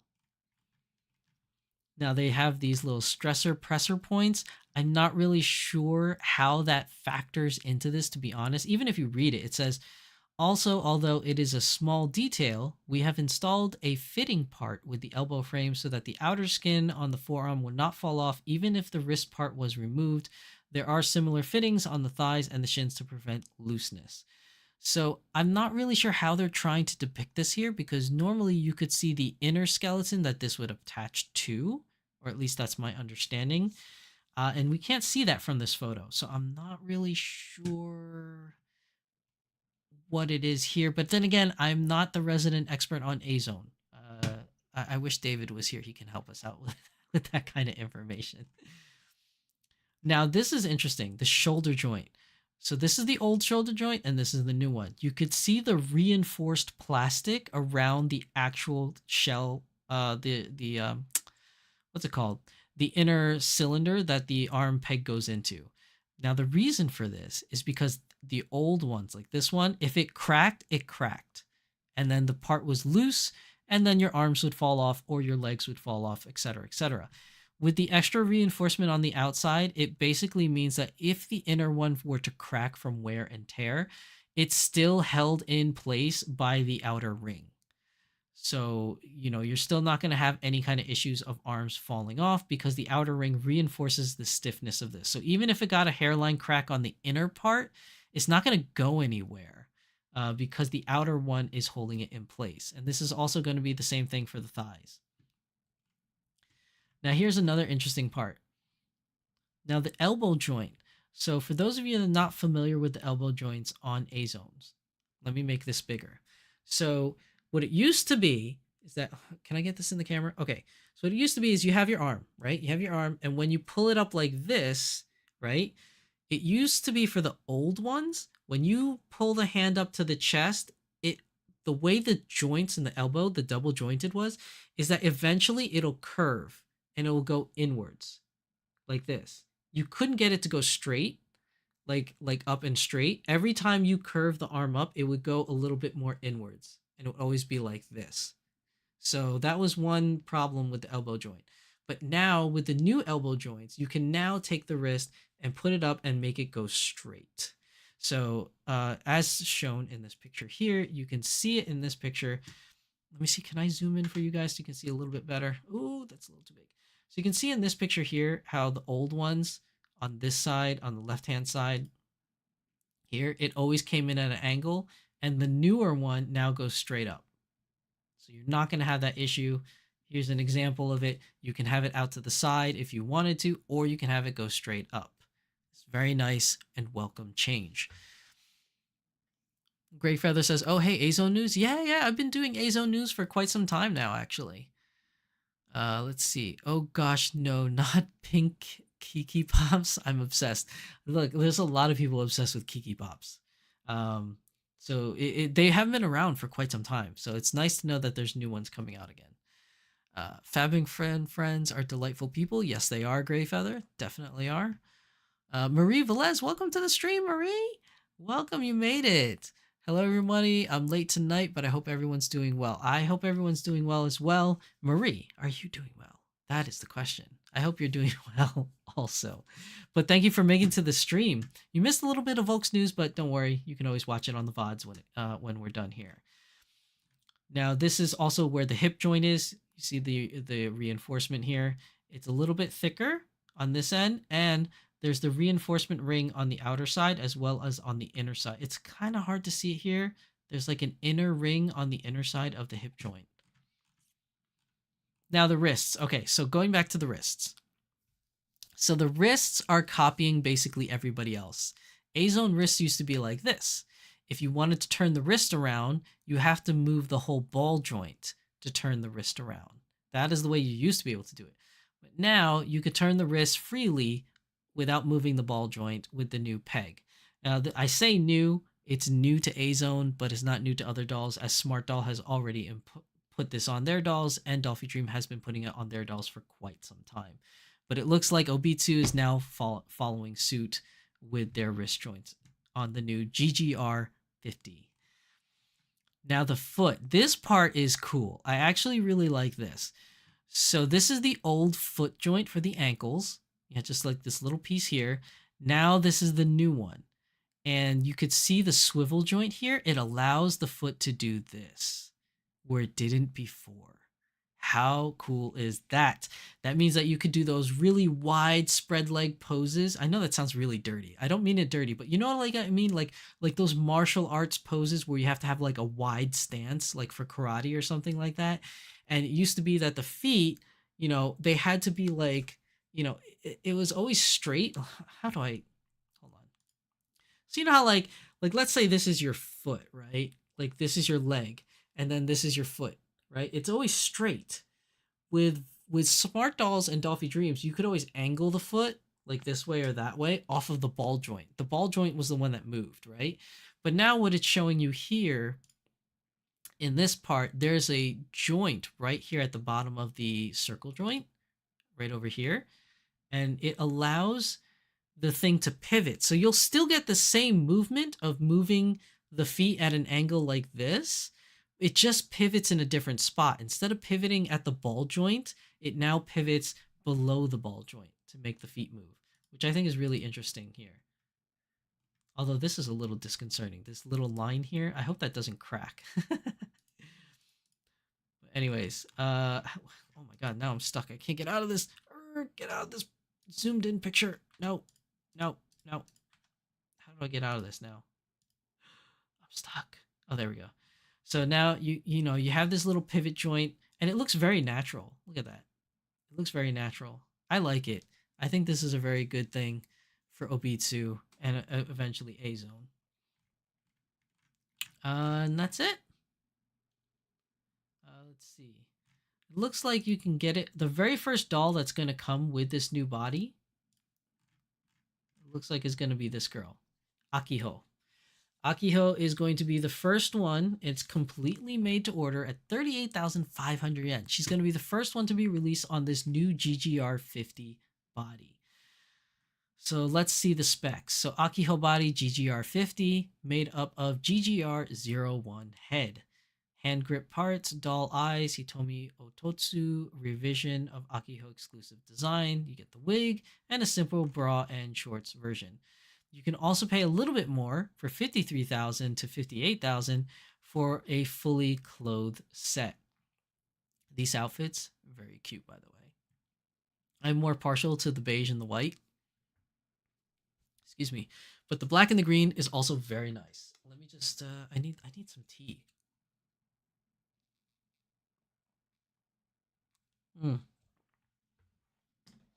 Yummy. Okay. But yeah, this is going to be the pre-order versions if you want them with clothing on. So the outfits are very nice. They are going to come with the shoes. Don't worry, they do come with shoes. When do we get to order these, though? That's the thing. Here's the ordering method. Okay, it's basically showing you how to order it online. I don't know if you need a third party. It doesn't look like you need a third-party service in order to purchase this. Doesn't look like it. Let's see, going back to the top. When is it? Ah, here. February 20th to March 19. Oh, we missed it already. Damn. Sorry, guys. I brought you this news a little too late. It was like the end was last week during Beyond the Doll. That's a shame. But you might be able to find this on AmiAmi, as they usually have their pre-order periods a little bit longer. Also, contact Fabric and Friends. They might be able to get these new bodies for you. But these new bodies are very nice. I do like it a lot. They have a little bit more meat on them, a little bit more curves on them, a little bit more definition. I love the reinforced parts that we saw in here that's available. Like, this is all really good stuff. This is making Obitsu and eventually Azone, when they start adopting these bodies into their dolls, this makes it very much more competitive with Dolphy Dreams and Smart Dolls at this point in time. They all have their different quirks and different skeletons on the insides and different vinyl usages, but still, this is just really nice. This is really nice craftsmanship. So if you are interested, check out this new GGR50 body. This is very cool from Obitsu. At some point, I'm hoping it'll transfer over to Azone at some point also. As I said before, Obitsu manufactures all of Azone's bodies. Now that's everything for Azone New this week. So hopefully you found this news interesting. It is important to note that the other brand new body, the Q7 or whatever it was called, that we talked about like almost 2 years ago by now, still hasn't been released. We are still waiting on the Q7 body. Hasn't been released as of yet. I wonder if it's still in their news cycle. Let's see. Let's just see so you guys can see what I'm talking about. Yeah, I don't think it's still listed here on their news cycle. It used to be on here. Yeah, they got rid of it. I wonder if that means that they're getting rid of it. I don't think they're really getting rid of it, but it's no longer on their news site. That's a little disconcerting. It's not even on here, is it? No, it's not archived in here. Yeah, the Q7 body that they were talking about a long time ago is now gone. It's no longer on here. That's a little disconcerting. Let's see. Marie Verles says, TGIF, I'm ready for the weekend. Yeah, I'm ready for the weekend too, Marie. For sure. Definitely ready. Okay, so let's move on to the Smart Doll news. Now, Smart Doll news is really lacking this time around, and that's because Danny Chu is really, really hyper-focused on his new projects. Well, some not so new, some new. Like, for instance, he's working a lot on the Pear stuff, getting all the clothing and all the accessories available for Pear as much as he can and getting them out the door, as Pear is selling like hotcakes for real. Everybody's buying a Pear. Most of the pairs are already gone. Every time there's a release, they're pretty much all gone. There are some that just stay in, that have stayed in that people don't buy as much, and those are usually like the cinnamon ones right now. As cocoa and tea are just selling like hotcakes. Like the cinnamon version's not selling as well as the other two skin tone colors for whatever reason. But you could see here the last bit of news that he posted was actually on March 13th, which was back when we did the last Doll Symposium. So he hasn't really posted much news on his Instagram. Like I said, he's been working on a lot of different projects, trying to get Cortex 2 working, trying to get like all the Pear stuff up and running. So we really don't have much to talk about. So the only thing we can really go off of is the timeline. So let's see what kind of stuff Danny's been posting on the timeline. So you can see here, these are probably for the pear-shaped girls, these sweaters, as well as these tops. I do have this top for Mirai. I bought for her a long time ago. Very nice tops now that we have the pear-shaped version of them. More underwear. This, I'm assuming, pear-shaped underwear in this picture. Now here's a cool thing. More Cortex pictures.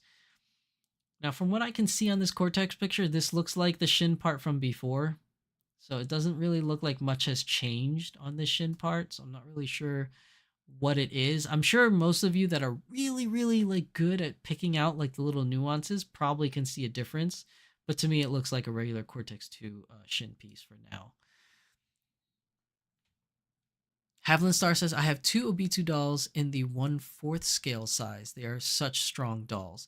They do have a lot of mobility on those dolls, especially with those double joints. I'm waiting on the Pear dolls, waiting till an anime Pear gets released. Yep, still working on anime Pear. Nothing released as of yet for that. Marie Velez says, I'm waiting on the next Pear Marvel T-drop. You and me both. Although I'm still waiting anyways. I don't have any money for that right now. Let's see. Looks like he's working on stands. Although this is interesting. Is he preparing to sell the stands separate? Because these look like they're separate pieces that he's selling. What is this that he's working on? Looks like buttons. Those are buttons. Cocoa cyber shells. More of these clickety stands. By the way, ever since he released these kind of stands, man, I love these stands. They're so good. Let's see. This is a new sculpt, which I don't know the name of it, but it definitely has the plumper lips. I'm not too sure about this lip design. Maybe it's the picture that's a little off, but it looks like, there's a lot of red even outside of the lips. Like a little too much, maybe? Because I don't see it on this little version up here, but I see it a lot here. I don't know. I'm not a good judge of character when it comes to those things. A lot of cute little girls here. Oh, that didn't come out right. A lot of cute girl heads over here. Yeah, maybe that's better. Patterns. Oh, looks like he's going for kimonos. New yukatas. I mean, it is the season, right? It's spring going into summer. These are probably new patterns for yukatas that he's going to be making. Here's some pants. Making pants. Looks like it's classic body for new pants. What else do we got here? Just stuff that's going around. Okay, more doll faces. I think this is from that picture because I can see a little bit of that red. See, I think it's the picture because here, this looks good. Like, I like this. This looks nice. And it doesn't look like too much red. But if we go back to the picture, like, I think because it's a flat picture, I don't know. It just made it look like she has a sore on her bottom lip, right? Like, it doesn't look right in the picture. But then when you go back to the heads, it looks totally fine. I don't know. Maybe it's just me. Maybe my eyes are just not working properly or something. But just in the picture, it looked a little off. Here's another picture of that. I do like the way that the eyes are, the eyelashes are done. Right here. These are so nice. Look at these eyelashes. Oh. More floral patterns. Oh, this looks like instead of yukata, it looks like it's the bikini. Because that is the same pattern, isn't it? It is. Maybe that's the bikini. I thought that was going to be yukata patterns. Because it kind of looks like yukata patterns. Interesting. All right, moving on. More cradles. It's looking like eye cradles are going to become clear now. As we've had orange was the first one. Then we had black. Now it looks like he's working on clear ones. Ooh, more divergence. Black navy bodies. Now, Divergence is the only black navy girl that we have so far. I am curious to see what other black navy dolls will be released, but so far we've only seen Divergence. But looks like we have a bunch of bodies that he's making. More Cortex arms. Let's see what's different on here. Okay, so then on the front side, this is the front side, you'll see all the little vents. On the back side, you can see where the screw holes are. So it looks like one on the top and the one on the bottom for each piece. So the forearm has one here, and the bicep area to the shoulder has one here and here. Very nice. I hope he makes these hands. These hands look cool, man. This is very Battle Angel Alita looking. Very cool. Let's see. LoveJacat says, I love my Pear Tea future so much. Truly brought the fun back for me. Brought the fun back for me. We'll definitely get more tea heads for the pear body. I'm waiting for some more clothes. I had to butcher some DD clothes for my pair. Well, I'm sure you were going to get more clothes for the pear dolls, as Danny's been working a lot on the pear. He's very hyper-focused on pear right now, and the Cortex too, so I'm sure we're going to get more clothing for pear girls. Uh-oh, we have the Union Jack. What is he making with Union Jacks? More eyes. This is the nice like looking what's it called? Eyelashes. Actually, you know what? I wonder if I can Google Translate this and see what this, because guys, I can't read Japanese. Let's see, what does it say here? What do we got? Okay, it says, hold on.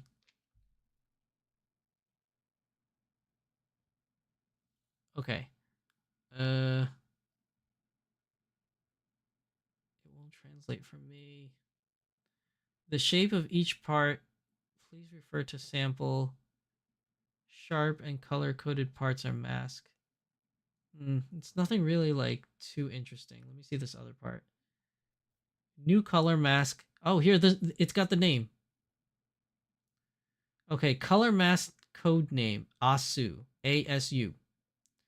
Mask character engraving AS. Planned number of sheets to be determined. Spare mask. I will not be creating a mole mask at this time. I don't know what a mole mask. Oh, it's pointing to that little X right here. I don't know if you guys can see it, but there's an X right here for a mole or the beauty mark. Oh yeah, you see the beauty mark. So the paint mask does not have the beauty mark on the paint mask. So it looks like these are manual beauty marks put on there. Yeah, so those are manual. But the code name of the mask is ASU or ASU. That's if Google is even translating that properly. So there's that. More pear-shaped pieces. Black navy again. With the new cyber markings. Because I think these 2 dots on either side of this is kind of new. But I could be wrong. I could be very wrong. And that's it. This brings us back to where we left off from the last Doll Symposium. So again, not much news coming out of Smart Doll Land, as Danny is very hyper-focused on his projects right now. And we've been getting regular releases of pairs and the classic girls almost every 3 days or so, really. We've been getting releases here and there. That brings me to the last part, which is going to be on the Smart Doll Land Twitter. Now, on Smart Doll Land Twitter, Danny Chu and Anime Impulse. So Anime Impulse themselves, we already know from Danny Chu saying that he was going to attend Anime Impulse. We already knew that was a thing. But what happened was Anime Impulse themselves has announced Danny Chu and Smart Doll coming to their convention May 18th to 19th. So if you are going to be in the West Coast, Seattle-ish type area, or willing to travel to that area, and you want to meet Danny and his team, definitely head out that way. I believe My Lady Disdain will also be out there at Anime Impulse, as well as Magical Girl Kit Kat also will be there, which I'm super excited for, even though I myself won't be there, but I'm just super excited that Kat will get a chance to go to Seattle and meet Danny Chu, as she has not met him in person yet. So I'm really super excited for Magical Kit Kat Girl, as she's going to have a chance to hang out with Danny, Jay, and the team.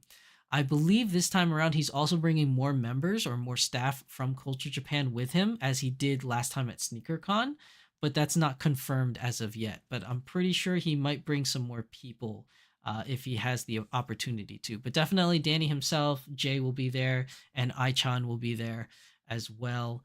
They are the standard 3 that always come to every convention, and maybe some more staff. But you guys will also be able to meet My Lady Disdain, as well as Magical Kit Kat Girl, who will be appearing there. And they'll be announcing that on their channels if they have not already, on their channels.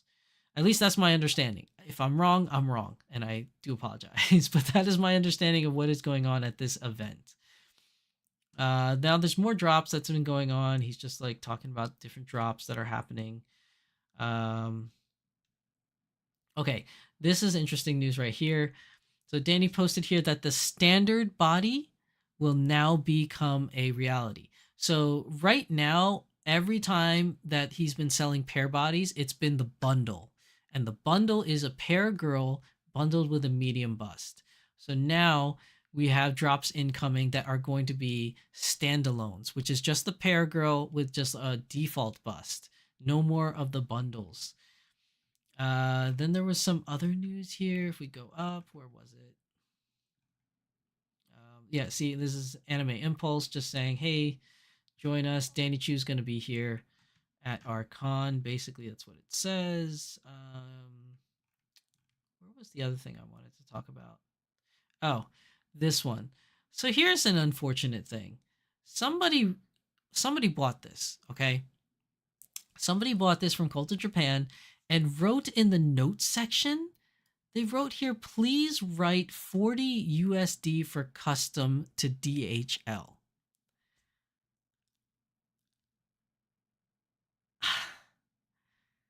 I don't know what to say to that. I mean, okay, to be fair, there are some companies or some private sellers even. Like if you buy from a private seller like like Kitten Cat Shop, Not to say that Kitten Cat Shop does it. I'm just using it as an example. People like Kitten Cat Shop, Marika Hello, like US Cool Cat, like all those like third party individuals that make things for our doll hobby, but they're not part of any kind of company. They're just an individual that makes really good stuff. You know, they have that opportunity or that leeway, I guess, to say, and some people use it as an option. They're like, oh, do you want to be discreet and put, a smaller amount on there?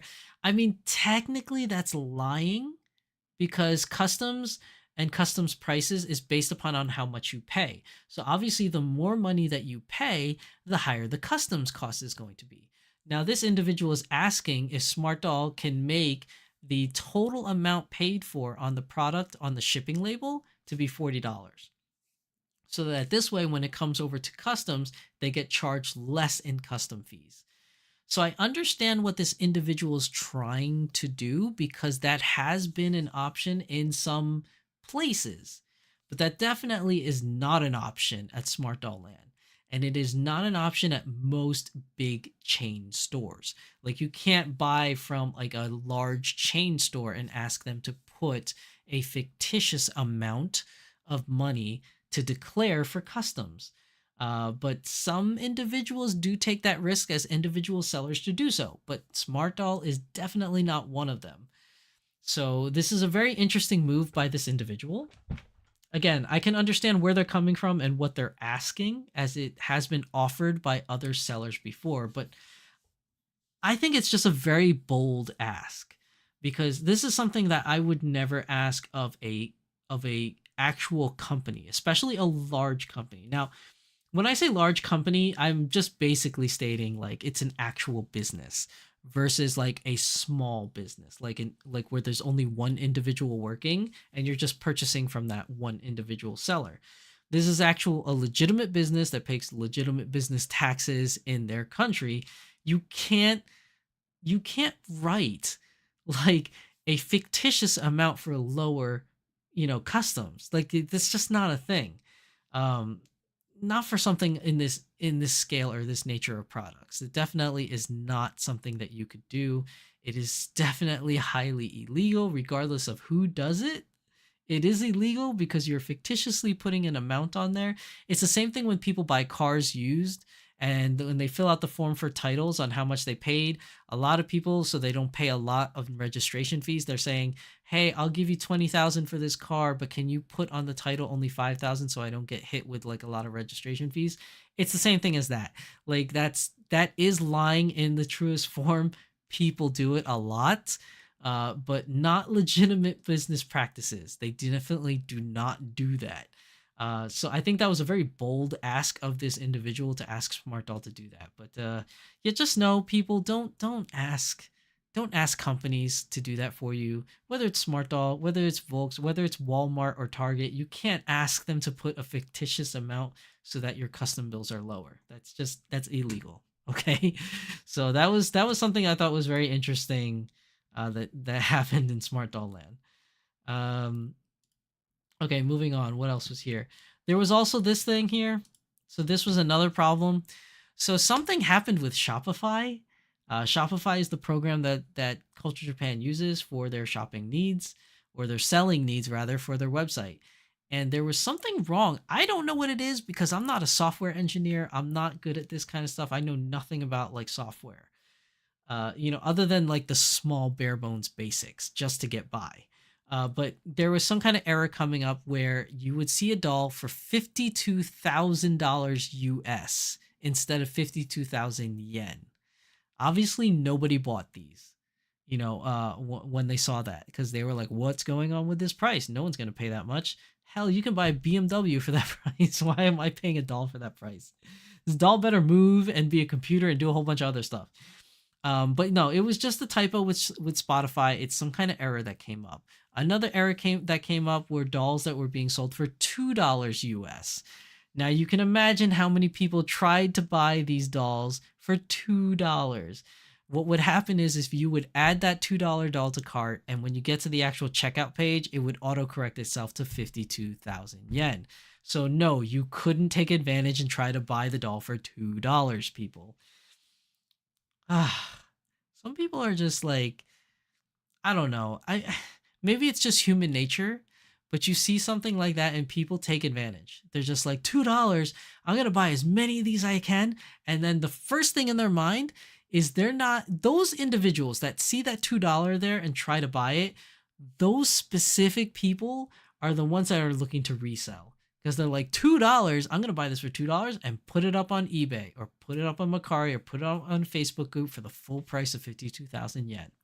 And that's what these people tried to do, and they didn't notice until they got to the checkout line that it went up to 52,000 yen.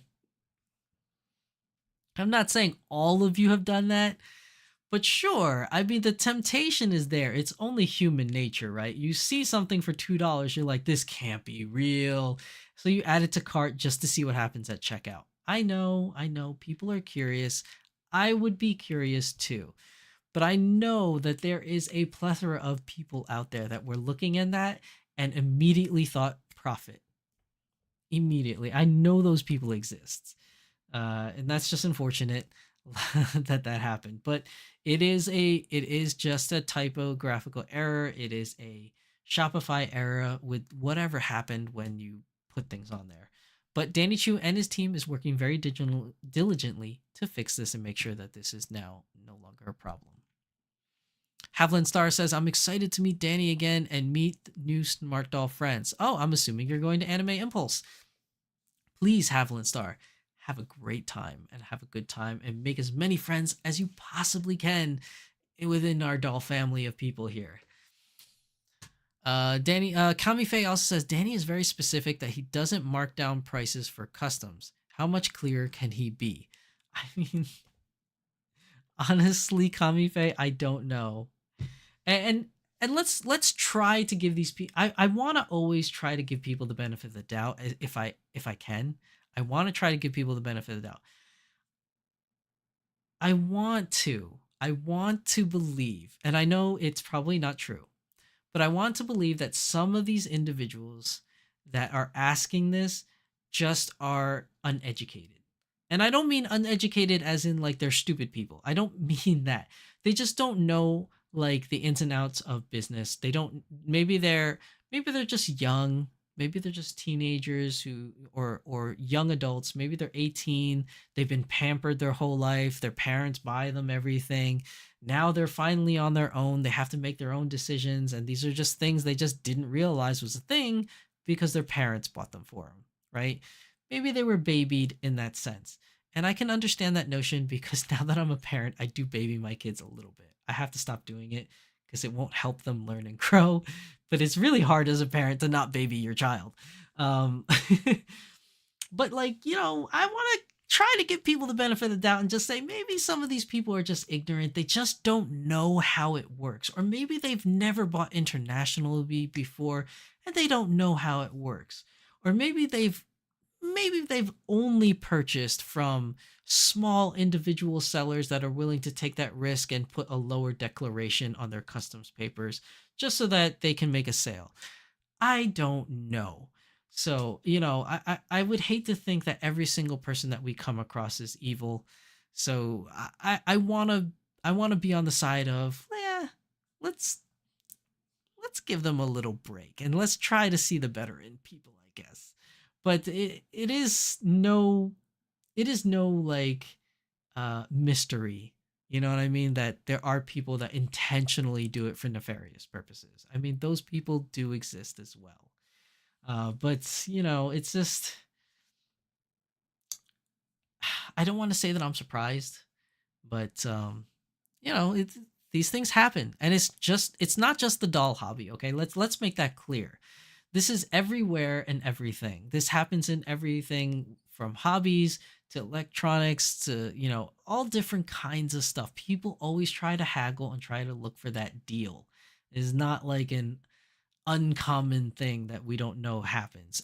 My mom used to haggle all the time when haggling is not even a thing.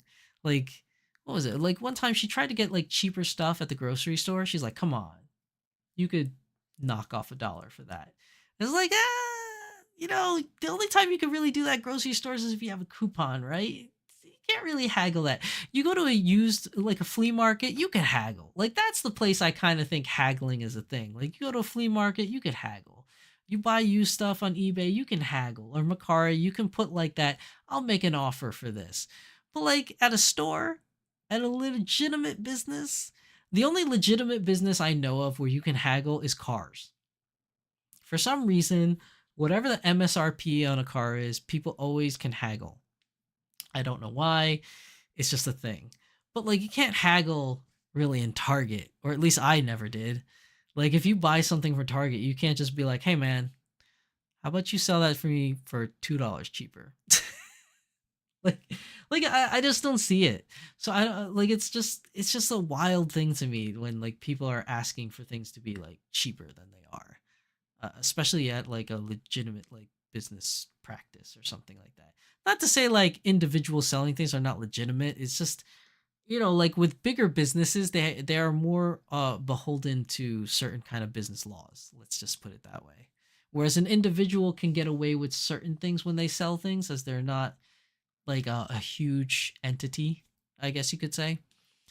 Lavjacat says the customs things. I have done it when it offered or private sells, but also if something happens in shipping, you can't get money back from the post. But Danny are super clear. Love the sass.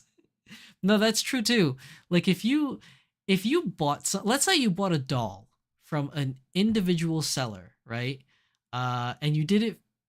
Let's say you did it like friends and family or something for whatever reason to get a better deal. Like let's say the seller says, I'll give you a better deal if you do it friends and family, right? Which is already a red flag. Please don't do that. But let's just say you did. For whatever reason, you didn't know any better and you did, right? Like you're new at this, so you didn't know any better. Let's say you did that. And then you asked them to make it cheap, or they offered you, let's even go that far. They offered you that they'll, even though you paid them $2,000, you'll put $500 on there for the declaration for customs. If something happens to that package and it gets lost, guess what? You're only getting $500 if you try to make a claim.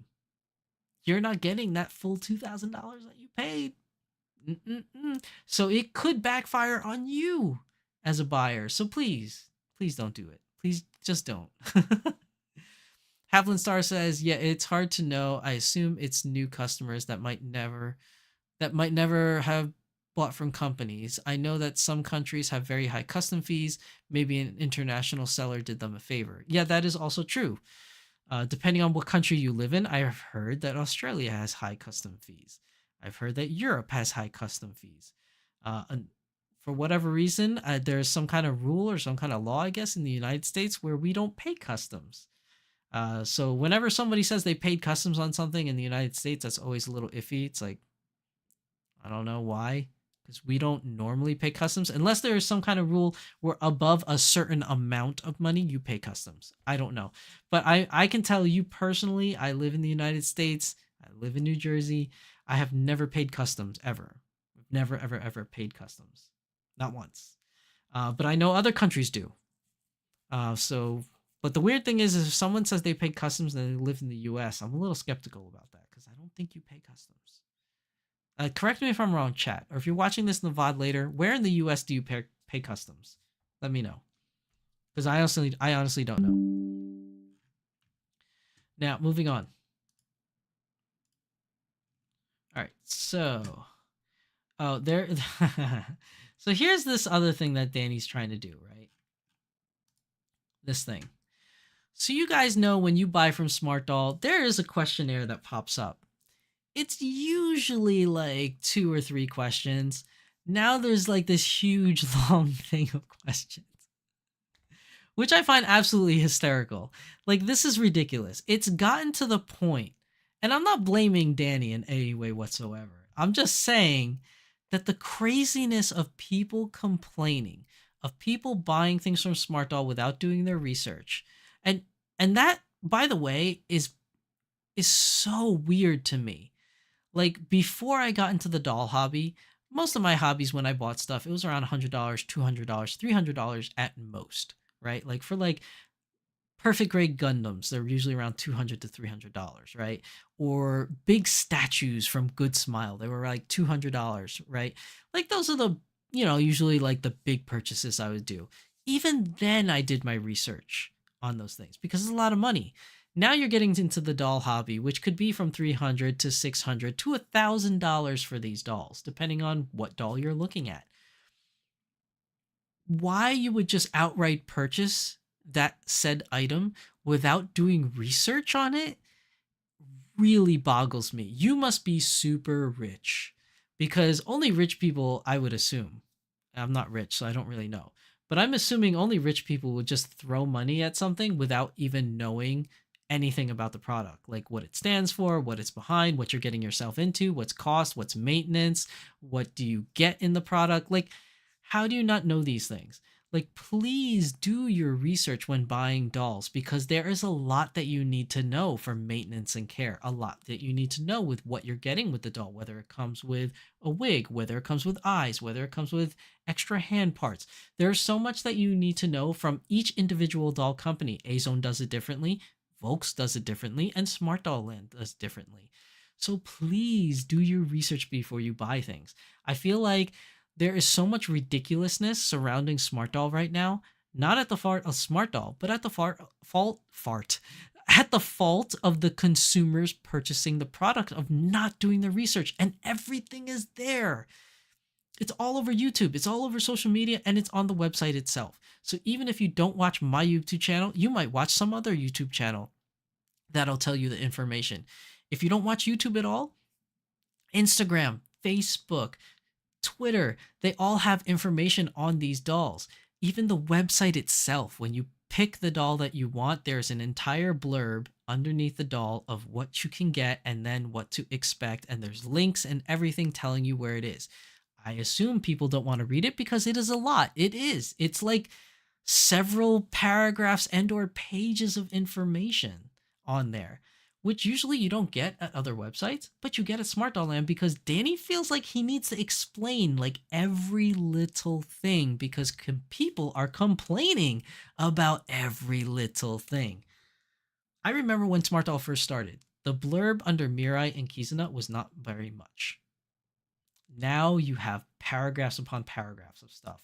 And now you have this warning. So when you purchase things, you're going to see this questionnaire pop up, and you're going to have to answer these questions before you can even purchase a doll. And if you answer some of these questions wrong, you might not be able to purchase the doll.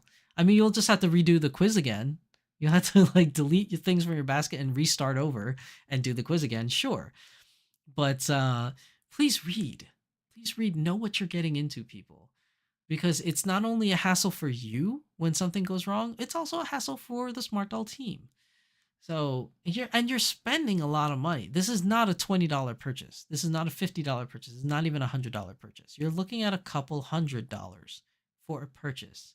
And unless you have that kind of disposable income that you could just throw away at a whim, please read everything that you can before you make your decision and purchase the doll. So that being said, the question here has gotten much longer. Like, look at how many questions are on here. It's like 1, 2, 3, 4, 5, and I don't even know if you could scroll down for more, but so far 5 questions on this thing. It used to be 2 or 3, if I remember correctly. But it's a lot of questions that you have to go through, especially through a click war. Come on now, when there's a new release and people are click warring through these things and they got to pick these questions right.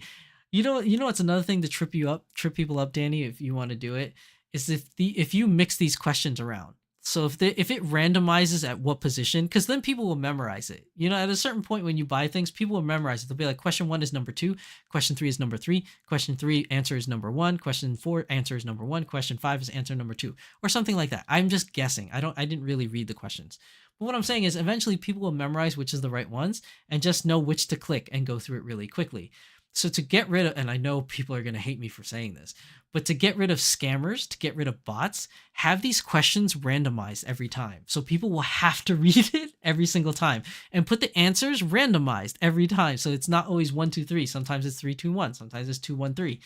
That will get rid of bots, I would think. Like bots memorizing where the questions are and where the answers are and coming up with some kind of algorithm to get around it. If you randomize it, I don't know how hard it is for the Smart Doll team to program it to do it that way, but that would definitely get rid of bots for sure. That would get rid of bots. That would also make a lot of your customers very frustrated, especially during a click war. But that will get rid of bots for sure. That will definitely get rid of bots.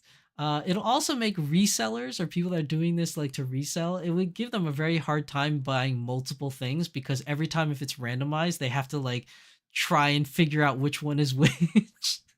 So it will give resellers a very hard time as well. But that would be pretty interesting. I mean, personally, I don't mind it. I'll go through. I really don't care. I'll go through the questionnaire, whatever. I don't care. But yeah, I mean, it will be frustrating. I could see on the customer's end being frustrating if it was done that way. If you made it randomized all the time, it would definitely stop bots. It'll definitely be very frustrating for resellers because resellers, remember, they're trying to get as many as they can. So if you randomize it every time, they will get less of those items because every purchase they have to go through the randomized questions every time. And since it's not always the same question in the same place or the same answer in the same spot, it'll take a while. But yeah, I mean, listen, people are going to hate me for suggesting this, but I feel like that's the only way to get rid of bots and to get rid of and to deter resellers. But it is what it is. However, he did mention another thing. There was another post he mentioned. Where was it? I think it's this one. Yeah, I think it's this one. So yeah, he's saying for regular customers. So if you are a regular customer and you purchase from SmartDoll all the time, he's saying that supposedly the system, or he can create an algorithm that will remember regular customers. I'm assuming based upon your credit card or your name or your delivery address or something like that, or your billing address, where it would recognize you as a person that had purchased there before, and then it'll give you an option to say yes, everything is correct. So you only have to answer one question. But see, I don't like that, Danny. I really don't, because yes, it makes everything easier, but then once the scalper comes in and they answer the question right the first time, then they'll just keep buying more stuff because then they'll just say, yes, it's correct. But then again, Danny Chu does have a program that he uses to find scalpers. So I guess once that scalper is identified, they'd be blocked anyway, and they would have to make a new account and then have to go through the questions again. So I guess that's moot. So maybe, yeah, this is a good idea because it'll already kick out the scammer before it even gets to this point. So yeah, I guess that works. Yeah, if it's based upon regular customer info, to make it easier where you can just say, yes, everything is correct, and then just move on to the checkout page, that would be a nice and welcome thing. Let's see. Oh gosh, I'm missing a lot that's going on in chat. Sorry, I get carried away sometimes when I just keep talking and talking and talking and talking. Let's see. Lavjakat says, I live in Sweden and there is customs on everything. My smart doll had over $100 in customs. It sucky sucks. Yeah, that does suck, Lavjakat. Like I said before, I know that other countries have customs that you have to pay. For whatever reason, the US doesn't. I have never paid customs here. Let's see. Havlin Star says, oh, I have paid custom fees here in the US, at least here in Washington. So Washington State has customs? Volk sent me two dolls I bought from them separately. However, since the shipping was combined, I had to pay over $120 DHL. Wow, really? Oh man, maybe it's a Jersey thing? Maybe it's a New Jersey thing. I've never paid customs, and I've bought like dolls before and multiple dolls in one purchase before. I've never ever had to pay customs. That's weird. So maybe Washington State has a thing where you have to pay customs? Lobjicat says, I was in the hobby 2 years before I even got a doll. A lot to learn. It baffles me sometimes when new people in the hobby have no knowledge about anything. It does. It baffles me too. It took me, I was a lurker for about the same 2 years, because in 2011 I discovered dolls. It wasn't until 2013 I bought my first doll. So yeah, about 2 years I lurked as well. I lurked and I lurked and I read up on information and I tried to find out all I could about these dolls before I made my purchase. Because back then, the yen wasn't weak. The yen was very strong. It was almost 100 yen to $1. It was equivalent. So when something cost you 52,000 yen, that was basically $520 I had to pay. So my first purchase was a lot of money. I've told this story before, but I don't know if you guys know this story. So I'm going to tell it again. My very first doll I purchased was a Dolphy Dream. Not only was it a Dolphy Dream, it was an out of print Dolphy Dream. So I paid $1,200 for my first doll. And if I was going to spend $1,200 for my first doll, you damn well better hope that I did my research. And I did. I did 2 years worth of researching before I purchased my first doll. So for these people to just throw money at this very expensive hobby that we're a part of without doing any research or information on it is baffling to me. Like, that's a lot of money to invest into this hobby. And it's not that it's not worth it. It's definitely worth it in my opinion, but you definitely need to do your due diligence and do your research before you throw this large amount of money on these dolls. I definitely highly recommend that you make sure that this is a hobby you want to be in and a hobby that you can afford to be in also, because there's a lot to learn in this hobby. It has a steep learning curve, so to speak. Logicat says, also, I was in mail contact with Smart Doll before, and they said you don't have to buy if you don't really want to. I find it hilarious, the sass. No, it's true. And the sass came later, mind you, Logicat. In the very beginning of Smart Doll, none of this was around. There was no questionnaires. There was no like people complaining. It was just, you like it, you buy it. And everybody loved it. It wasn't until Smart Doll started advertising outside of the doll scene and trying to like branch out their reach to a much broader audience.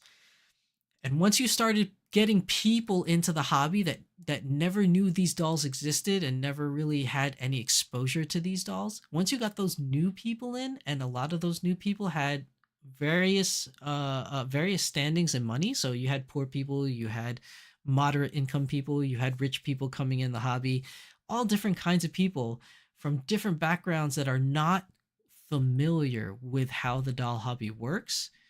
All of a sudden, all these complaints came out. Nobody read anything. Everybody's just buying as much as they can.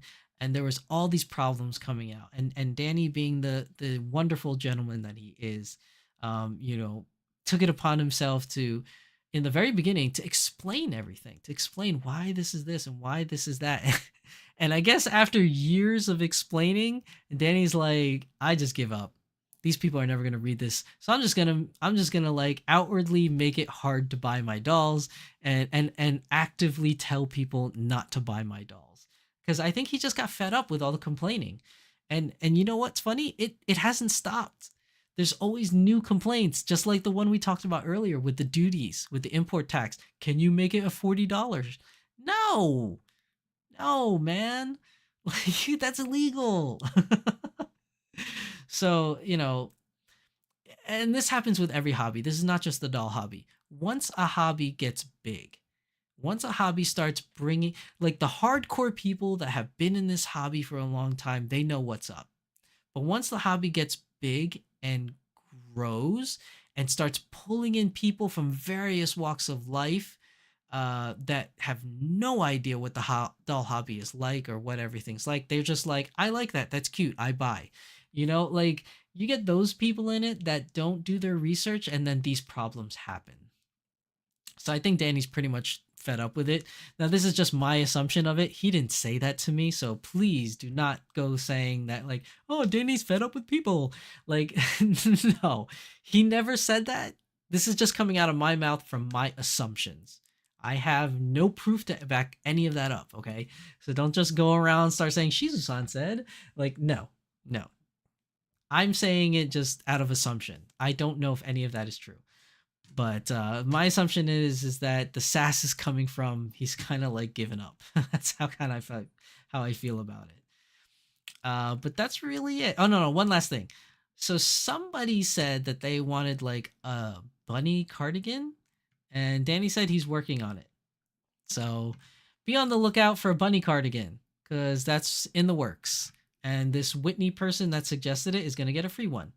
And it's funny that when he said you're going to get a free one, when it comes out, just keep a picture of this so you can show me the proof.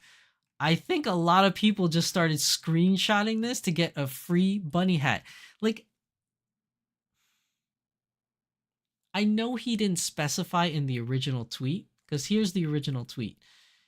We have started to prototype a rabbit cardigan based on your idea. If the product comes to fruition, please claim your free rabbit cardigan by setting a screenshot of this tweet as evidence when and if I announce it. And then he put a picture of Whitney's post. Now, he didn't say this is specifically free for Whitney. I understand he didn't say that, but it's pretty much understood. He is talking to Whitney because he put Whitney's name and picture in there. But I think a lot of people saw this and said, oh, we all get free cardigans if we take a picture of this and send it to Danny. You know why I think a lot of people did that? Because it made Danny have to make a reply tweet. He actually made a reply tweet saying, I think I have the wrong impression. This offer is only for Whitney, who suggested the idea. Which leads me to believe that a lot of people saw this tweet and everybody started screenshotting this and started emailing it or direct messaging it to Danny saying, I want my free cardigan. People, what is wrong? Like, is it a lack of education in schools? Like, are we not reading these things? Are you not reading the social cues that are coming out of this? Like, I know that he didn't specifically say in the grammar, he didn't say specifically Whitney. He didn't say this is only for Whitney. I know he didn't say that, but it is pretty much implied from the way that the post is written. It is implied. Whitney's picture is there. Whitney's name is there. Whitney's example of what a bunny cardigan would look like or bunny sweater would look like is there. It's pretty much implied via social cues that this message is directed to Whitney. and yet other people thought it was directed to anybody that screenshotted this tweet. Like, what is wrong with the educational system in today's world? Like, are people not reading? Well, we already know people don't read, right? Because they don't do their research. But like, I mean, come on. Like, this is definitely a social cue, I would say. If it's not a grammatical error, it is a social cue, and people are just not picking up on it. Or people are being stupid about it and trying to like be like, well, maybe I'll get a free one if I send it anyways. I don't know, man. I just think it was so crazy that he had to post a reply post specifically stating that it is for Whitney only. Like, that just blows my mind that people thought that anybody that screenshotted this and sent it to him can get a free one. Like, it just blows my mind. Like, what is going on? Oh my goodness. All right. Marie Velez is laughing. Halvin Star says, love, gonna message Danny to follow your advice. I know about the randomized questions, because I know you posted that when I was talking about it. I just didn't get to it yet. But yeah, I mean, if he does it, great. I know a lot of people are gonna be pissed about it though. Like, you guys know that a lot of people are gonna be so pissed if he makes that questionnaire randomized. Like, people are gonna get so mad. And they're all gonna blame me because I suggested it. They're all gonna be like, that damn Shizusan. Oh my goodness. Marie Velez says, I'll admit all this stuff is frustrating, and this is one reason why all my SMD dolls have been bought at Fabric Friends and Dolls. I get it. I mean, I get it. It is frustrating. It surely is. But I mean, the only way you could get around it is buying it from Fabric Friends and Dolls, because they're the only other retailer in the US where you can get smart dolls. Or you could just buy secondhand dolls from other people so you can avoid all that stuff. But it's just sad. It's just sad that it's gotten to this point, you know? Marie Verlet says, but I totally understand why Danny is doing this specifically. Especially, it bugs me to death, all the resellers in the doll hobby in general. Yeah, there's a lot. Like, it's one thing when you resell something because you just couldn't bond with a doll or an item. Or if you just have too many items and you need to clean house. so that you can make way for more new items. Like, I get that part, but there are so many resellers that are buying specifically with the intent to resell. And you know who these people are, because you know who they are. No matter what kind of excuses they make, you know who they are, especially like in Facebook groups or something like that, because they'll be like, oh, this I don't know, like what's the most recent thing? Divergence, right? In Black Navy. Divergence is released, sells out within a minute. Within 1 minute, it sells out, right? And then the next day, you go on your Facebook group or your Instagram group, and someone's like, oh, I'm selling my Divergence. I just couldn't bond with her. You didn't even get it yet. You bought it yesterday. It didn't even get to your house yet, and you're already posting it for sale that you couldn't bond with her. That's a reseller if I ever seen one. Like, what?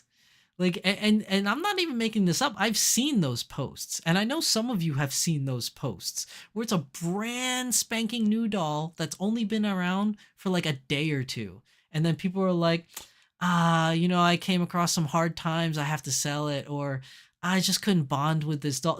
You barely had the doll. You're already selling it, and now you're selling it for like, because the doll sold for like $600. You're like, but I have to sell it. I gotta pay some bills. So, and due by the limited nature of the doll, I'll sell her for $900. Like, that's a reseller if you've ever seen one. 100% that's a reseller. And even if I'm wrong, and that was just like a one-time fluke for that one person, the majority of times when you see that post, that's a reseller. Come on now. That's like a reseller with a bright red nose. Like, you could tell that's a reseller. How is it that you bought this brand new doll yesterday and you're like, oh my God, I didn't realize the bills I had to pay. Let me sell this doll for $1,000 or $1,600, or I just bought this doll yesterday and I couldn't bond with the doll. Like, could you give it a minute? Could you give it a week to see if you could bond with the doll? You know what I mean? Like, give it a week or two, a month, give it something. But literally, you're selling it like 2 days later, 5 days later. That's a reseller, man. Don't even. That's a reseller. Let's see. Lavjacat says, I also think it's the generation we are in. So many people think they think they are entitled to everything they want. I do not understand that. Yeah. Hence why the Mirai Millennium Squad is hunting down the entitled. The enemy of the Mirai Squad is the Mirai Marines, or the Solar Marines. The enemy is the entitled. Another jab at the entitled from Danny Jew. Let's see. Marie Velez says, seriously, what is wrong with people? I don't know, Marie. I've been trying to figure this part out. Like, I don't understand. Hovland Star says that they agree with Lavjacat. Lavjacat says, people just want free stuffs, and they are entitled to everything. I don't get it. Yeah. Listen, I like free things too, man. I love free things. If I could get something for free, even better. I love it. But I'm not going to demand free, though. Like, if somebody just comes up, even if somebody came up to me, because this has happened to me before, even if somebody came up to me and said, hey, Shizusan, I want you to have this free. Don't worry about it. Just take it. Even then, I would be like, in my mind, I'm like, awesome, free stuff. But in my heart, I'm like, I feel bad. Because, like, people either spend their hard-earned time and effort to make said item. Making stuff is not easy. If it was easy, I would make all the stuff that I need for myself and never have to purchase anything for anyone. Making things is hard. Somebody put in a lot of time and a lot of effort to make that thing. I don't want to take it for free. I want to give you something. I want to pay you. I want to give you something for it. I want to pay you for your time and your skills, because I sure as hell can't do it. And you need to be compensated for something. So I really dislike it when people give me free things, actually, because I feel really bad. They put a lot of time and a lot of effort to make those beautiful items. And when they give it to me for free, I feel so bad. And sometimes I try to pay, like I try to stuff money in their pockets. I'm like, take it, please take money. Because, it's a lot. You know, people put their hard work into that. Their blood, sweat, and tear goes into those items. They should be compensated appropriately for it. You know, same thing with businesses. Even if they don't make the item themselves and they hire people to make the items, or they buy machines that make the items, or they own a factory of people that makes items or something like that. I don't even know how to explain it. Even then, that person had to go through logistics, had to go through the business prowesses, had to go through legal obligations in order to buy all those things to make it work to produce one product. Like, that's still a lot of time and effort to do those things. And then the people that make those products for that individuals need to get paid as well. Like, free is nice, but people really deserve to be paid for their time and their effort and their skills. They really should be.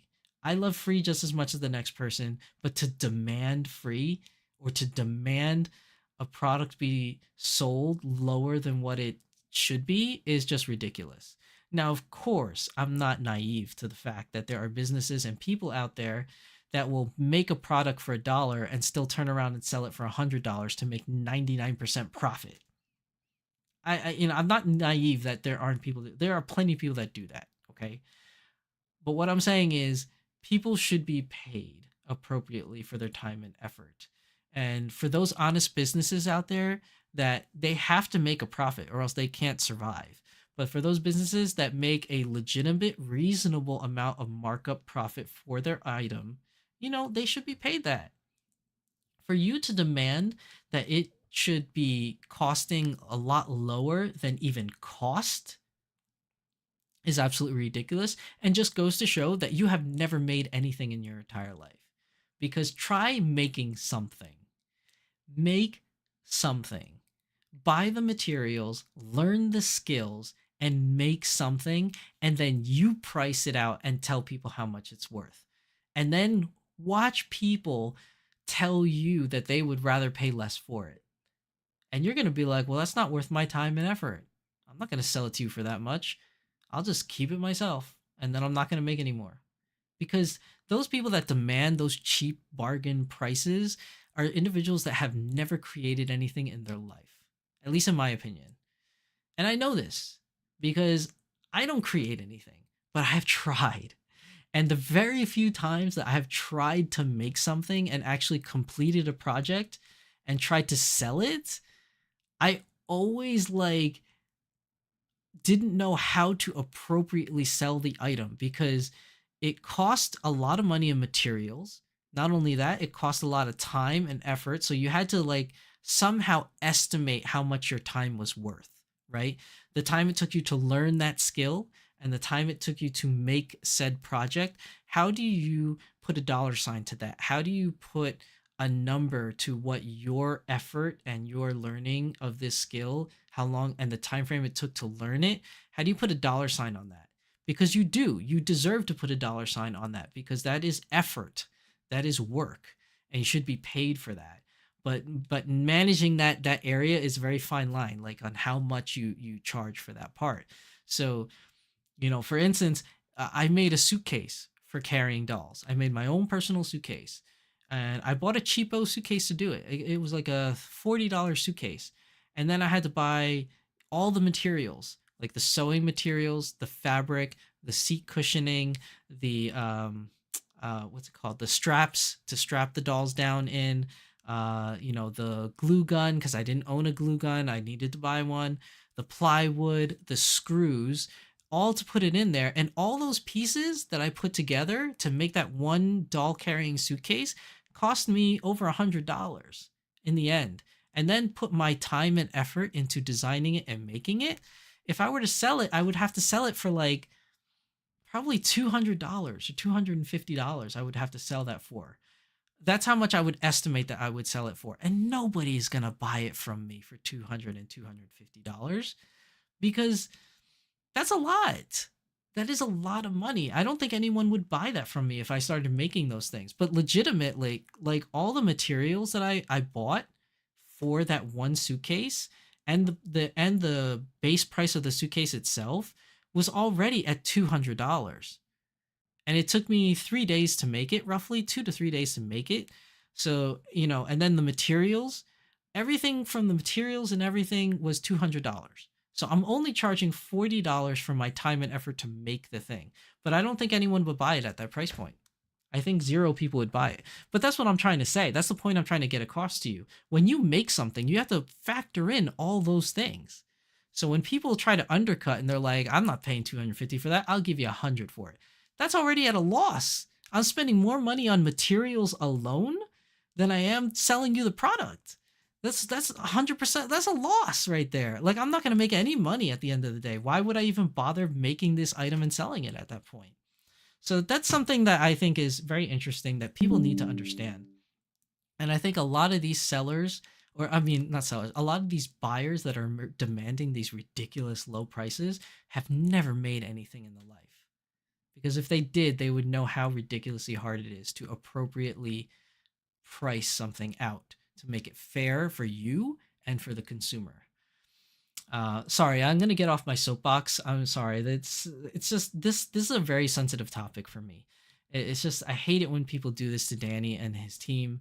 It's just something that really bothers me. But yeah, try making something and appropriate selling and sell it for the appropriate price and see if people will buy it for that. It's very hard to actually create something and sell it because people always want a discount. They always want it cheaper, regardless. And it's sad. It's just sad. Okay. Let's see. Havlin Star says, some don't even give excuses anymore. LOL. It's straight up selling release doll. Yeah, that's true. I've seen those posts also. Lavja Cat, I've heard of someone in US almost got their doll stolen because someone liked the doll and wanted it and tried to grab it. WTAF. Buy your own. We all pay, wait, and bleed, so should you. Yeah, I haven't heard that story, but that is crazy. And I wouldn't put it past someone trying that. Honestly, I wouldn't put it past someone trying that.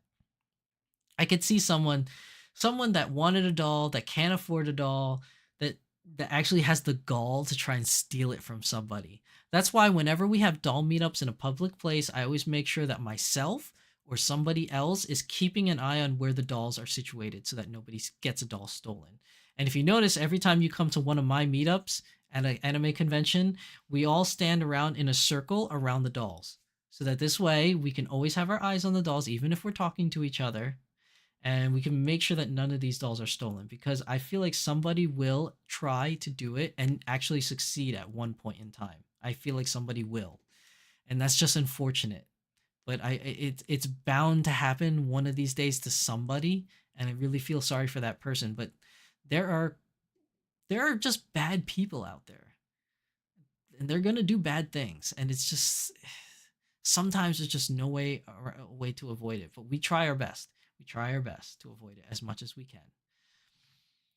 Havlin Star says, "Wow, that's crazy." Yeah, it is crazy, Havlin Star. It is crazy. But that really is everything. That's everything for this week's episode of the Doll Symposium. That's all the news that we have. So hopefully today's episode was great and good for you guys. Like the aforementioned 3-minute Thursdays, it started as 3 minutes. It ended up being 45 minutes to an hour. The original Doll Symposium was only half an hour to an hour. Now we're taking 2 hours for a Doll Symposium. I apologize, everybody, for taking up so much of your time. But I just have so much fun talking to you guys. So hopefully you guys found this episode, informative. And hopefully, just in general, you had a lot of fun hanging out with me and talking doll stuff with me. So for those of you that are watching this later on in the VODs, please put down any comments down below in the comment section. Anything you guys want to talk about. I actually had some free time this week, and I was able to reply to everybody's comments for the last 3 weeks. So I was able to get back to everybody. So, thanks everybody for posting their comments. And hopefully you guys will keep posting more comments in the comments down below for those of you that are watching this at a later date. Do I have anything else? I'm trying to stop saying but for some reason I say too many times. It's a very bad habit as a public speaker to do. Lodgecat says, I wonder if the customer is always right makes people feel more entitlement to stuffs. I have never experienced this, so it is so bonkers. Yeah, I don't like that phrase, the customer's always right, but I do have to say that in my younger years, I did abide by that saying because I just didn't know any better. I didn't educate myself and I didn't care to educate myself on what it's like to be a business person or a seller. And it was not a good look on me back then. It definitely wasn't. But now that I'm older and I would hope to think a little bit wiser, I try to think about my choices a lot better than I did when I was younger as a child. And, I try to be more mindful of the things I do. And when I talk to other people or when I say to other people, I try to be my best. But, people make mistakes at times, and I'm just a normal person. I am fallible. So I do make mistakes. But yeah, I don't like that the customer's always right. I don't think that should be a thing, to be honest. I also don't think that sellers are supposed to be gods and should determine the sale price at ridiculous prices and demand ridiculous prices either. There has to be a happy medium, just like everything in life. No matter what you do, there is a give and a take. We have to find a balance. So, some way we have to find a balance in this doll hobby, some way, somehow. Kamife says, thank you for another great show. You're welcome, Kamife. Crypt, welcome to the stream, Crypt. Don't say sorry for making good content. I don't know. I'm glad that you guys think I make good content, and I hope in my heart that I make good content. But, you can't please everybody, so there's always going to be somebody out there that doesn't like this content. And for those individuals, if they continue to watch, great. But if not, there's always other places that you can find information other than my channel, so go there. I know that sounds mean, and that's kind of taking a page out of Danny Chu's book, but it's true. Like, if you don't like something, usually you would just disassociate yourself from that something. But, some people just can't help themselves. Havlin Star says, thank you. It was a fun time seeing the show live. Well, you're welcome, Havlin Star. Marie Velez says, it's always fun to chat about dolls. Thank you. Thank you, Marie Velez, for coming. Lachika, we don't have that saying here. Oh, you don't? Oh, well. It must be an American thing if that's the case. Oh, Japan has that saying that the customer is God or something like that. I think Danny posted that somewhere. So, like, different countries, different, have different cultures or different sayings of things. But that's good that you don't have that in your country. Excuse me. Oh, sorry. Ugh, my throat's getting dry.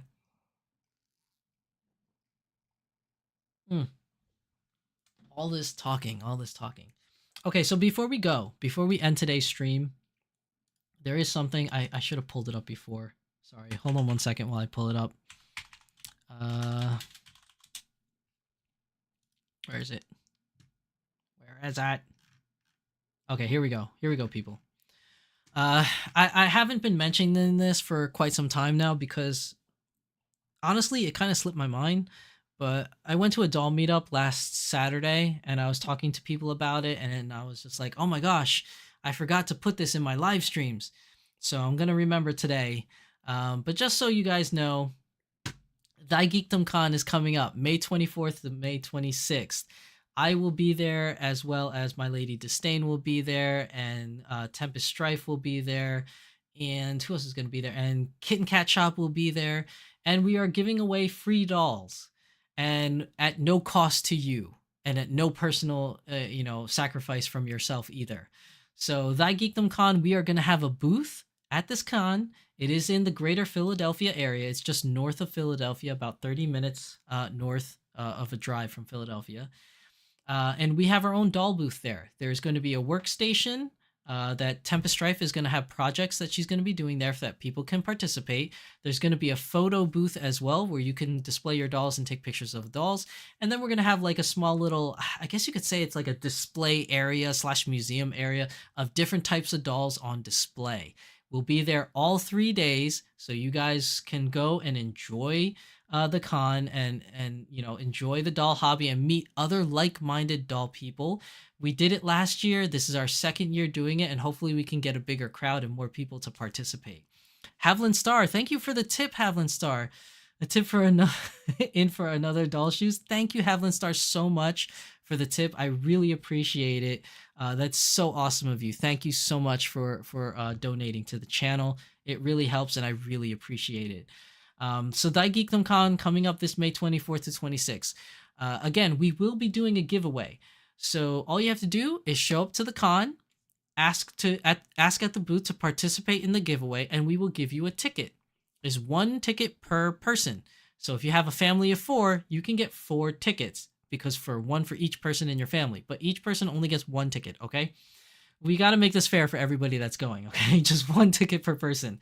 Now, the dolls that we're giving away are free dolls. One is going to be a tiny fox doll. And then I believe the other dolls given away are more smaller dolls, something like Barbie and Bratz and things like that. But the grand prize doll is going to be a tiny fox doll. Now, we may have other dolls for giveaways, but I'm not 100% sure if we will. It really depends on what me and the other hosts of the table, or the booth rather, are willing to contribute, because all of these dolls that we're giving away free is coming out of our pockets. Like, we all are, you know, paying a proportion of all these prizes out of our own pockets to give away for free for attendees. So, you know, we're already spending, I think we spend a good amount. Let's not put a number to it, but we are taking money out of our own pockets to buy dolls to give away for free. So you don't pay anything for these tickets, and you don't have to give any personal information away for the tickets either. You just show up and ask for a ticket, and we just give you one. So just come down to Dai Geekdom Con if you're interested in participating. It's a lot of fun. We had a lot of people come out last year. I'm hoping we can get more people this year to enjoy a good time and just spend a lot of time with your fellow doll people, especially in your own area, in the tri-state area of New Jersey, New York, Philadelphia, even Delaware, even that area. It's not a far drive from either of those places. If you're coming from even farther away, even more amazing.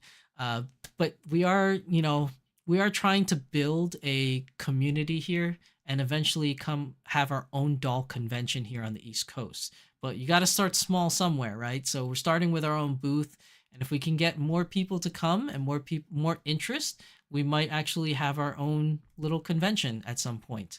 But we got to start somewhere. So please come out and support the doll booth if you're able to.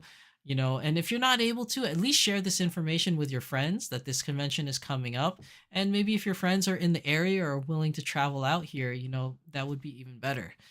So Dai Geekdom Con, May 24th to 26th. Hopefully I can see some of you there. But that's it. That's everything for this week's episode of the Doll Symposium, episode 62. As always, I am your host, Shizusan, and my beautiful little lovely lady here is the lovely Cheryl Gnome. I really love this outfit. I feel like this is her forever outfit, but she does look like she's a little too hot in this outfit. Now that it's getting close, it is spring and it's getting close to summer. She needs to change out into something a little bit more summer appropriate. But this will be her forever winter outfit for sure. But thank you everybody for coming. And again, thank you Havlin Star for the donation. It is much appreciated. Thank you so much. And we will see you guys in the next one. So next week is another episode of Beyond the Doll. And then after that will be another episode of the Doll Symposium. So you can see you guys. Take care. Bye.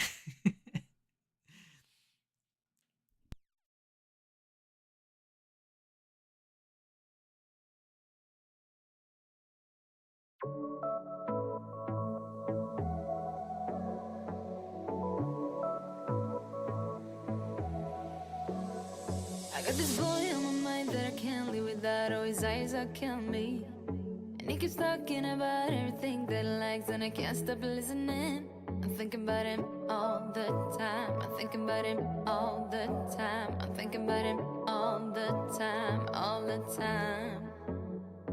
And my heart's beating fast when he's looking like that. Oh, his smile is killing me. It's the way that he moves and the way that he laughs, so I can't get enough. Thinking about him all the time. I can't get him off my mind. Oh, I want him to be mine, to be mine. My heart is saying yeah, yeah, yeah, yeah, yeah. You know I want him now, now, now, now, now. My heart is saying yeah, yeah, yeah, yeah, yeah, yeah, yeah, yeah. I told him I can be a fighter if you want. I'll be there to catch you if you fall. I can make it brighter when it starts, when it starts.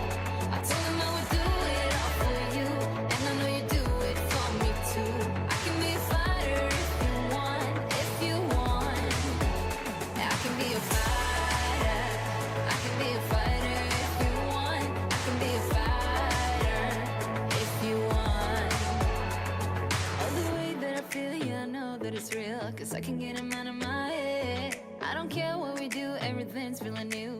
Even if we stay in bed, my heart is saying yeah, yeah, yeah, yeah, yeah. You know I want him, nah, nah, nah, nah, nah. My heart is saying yeah, yeah, yeah, yeah, yeah, yeah, yeah, yeah. I told him I can be a fighter if you want. I'll be there to catch you if you fall. I can make it brighter when it's dark, when it's dark. I told him I would do it all for you, and I know you do it for me too. I can be a fighter if you want, if you want. Yeah, I can be a fighter. I can be a fighter if you want. I can be a fighter if you want. Yeah, I can be a fighter. I can be a fighter if you want. I can be a fighter if you want.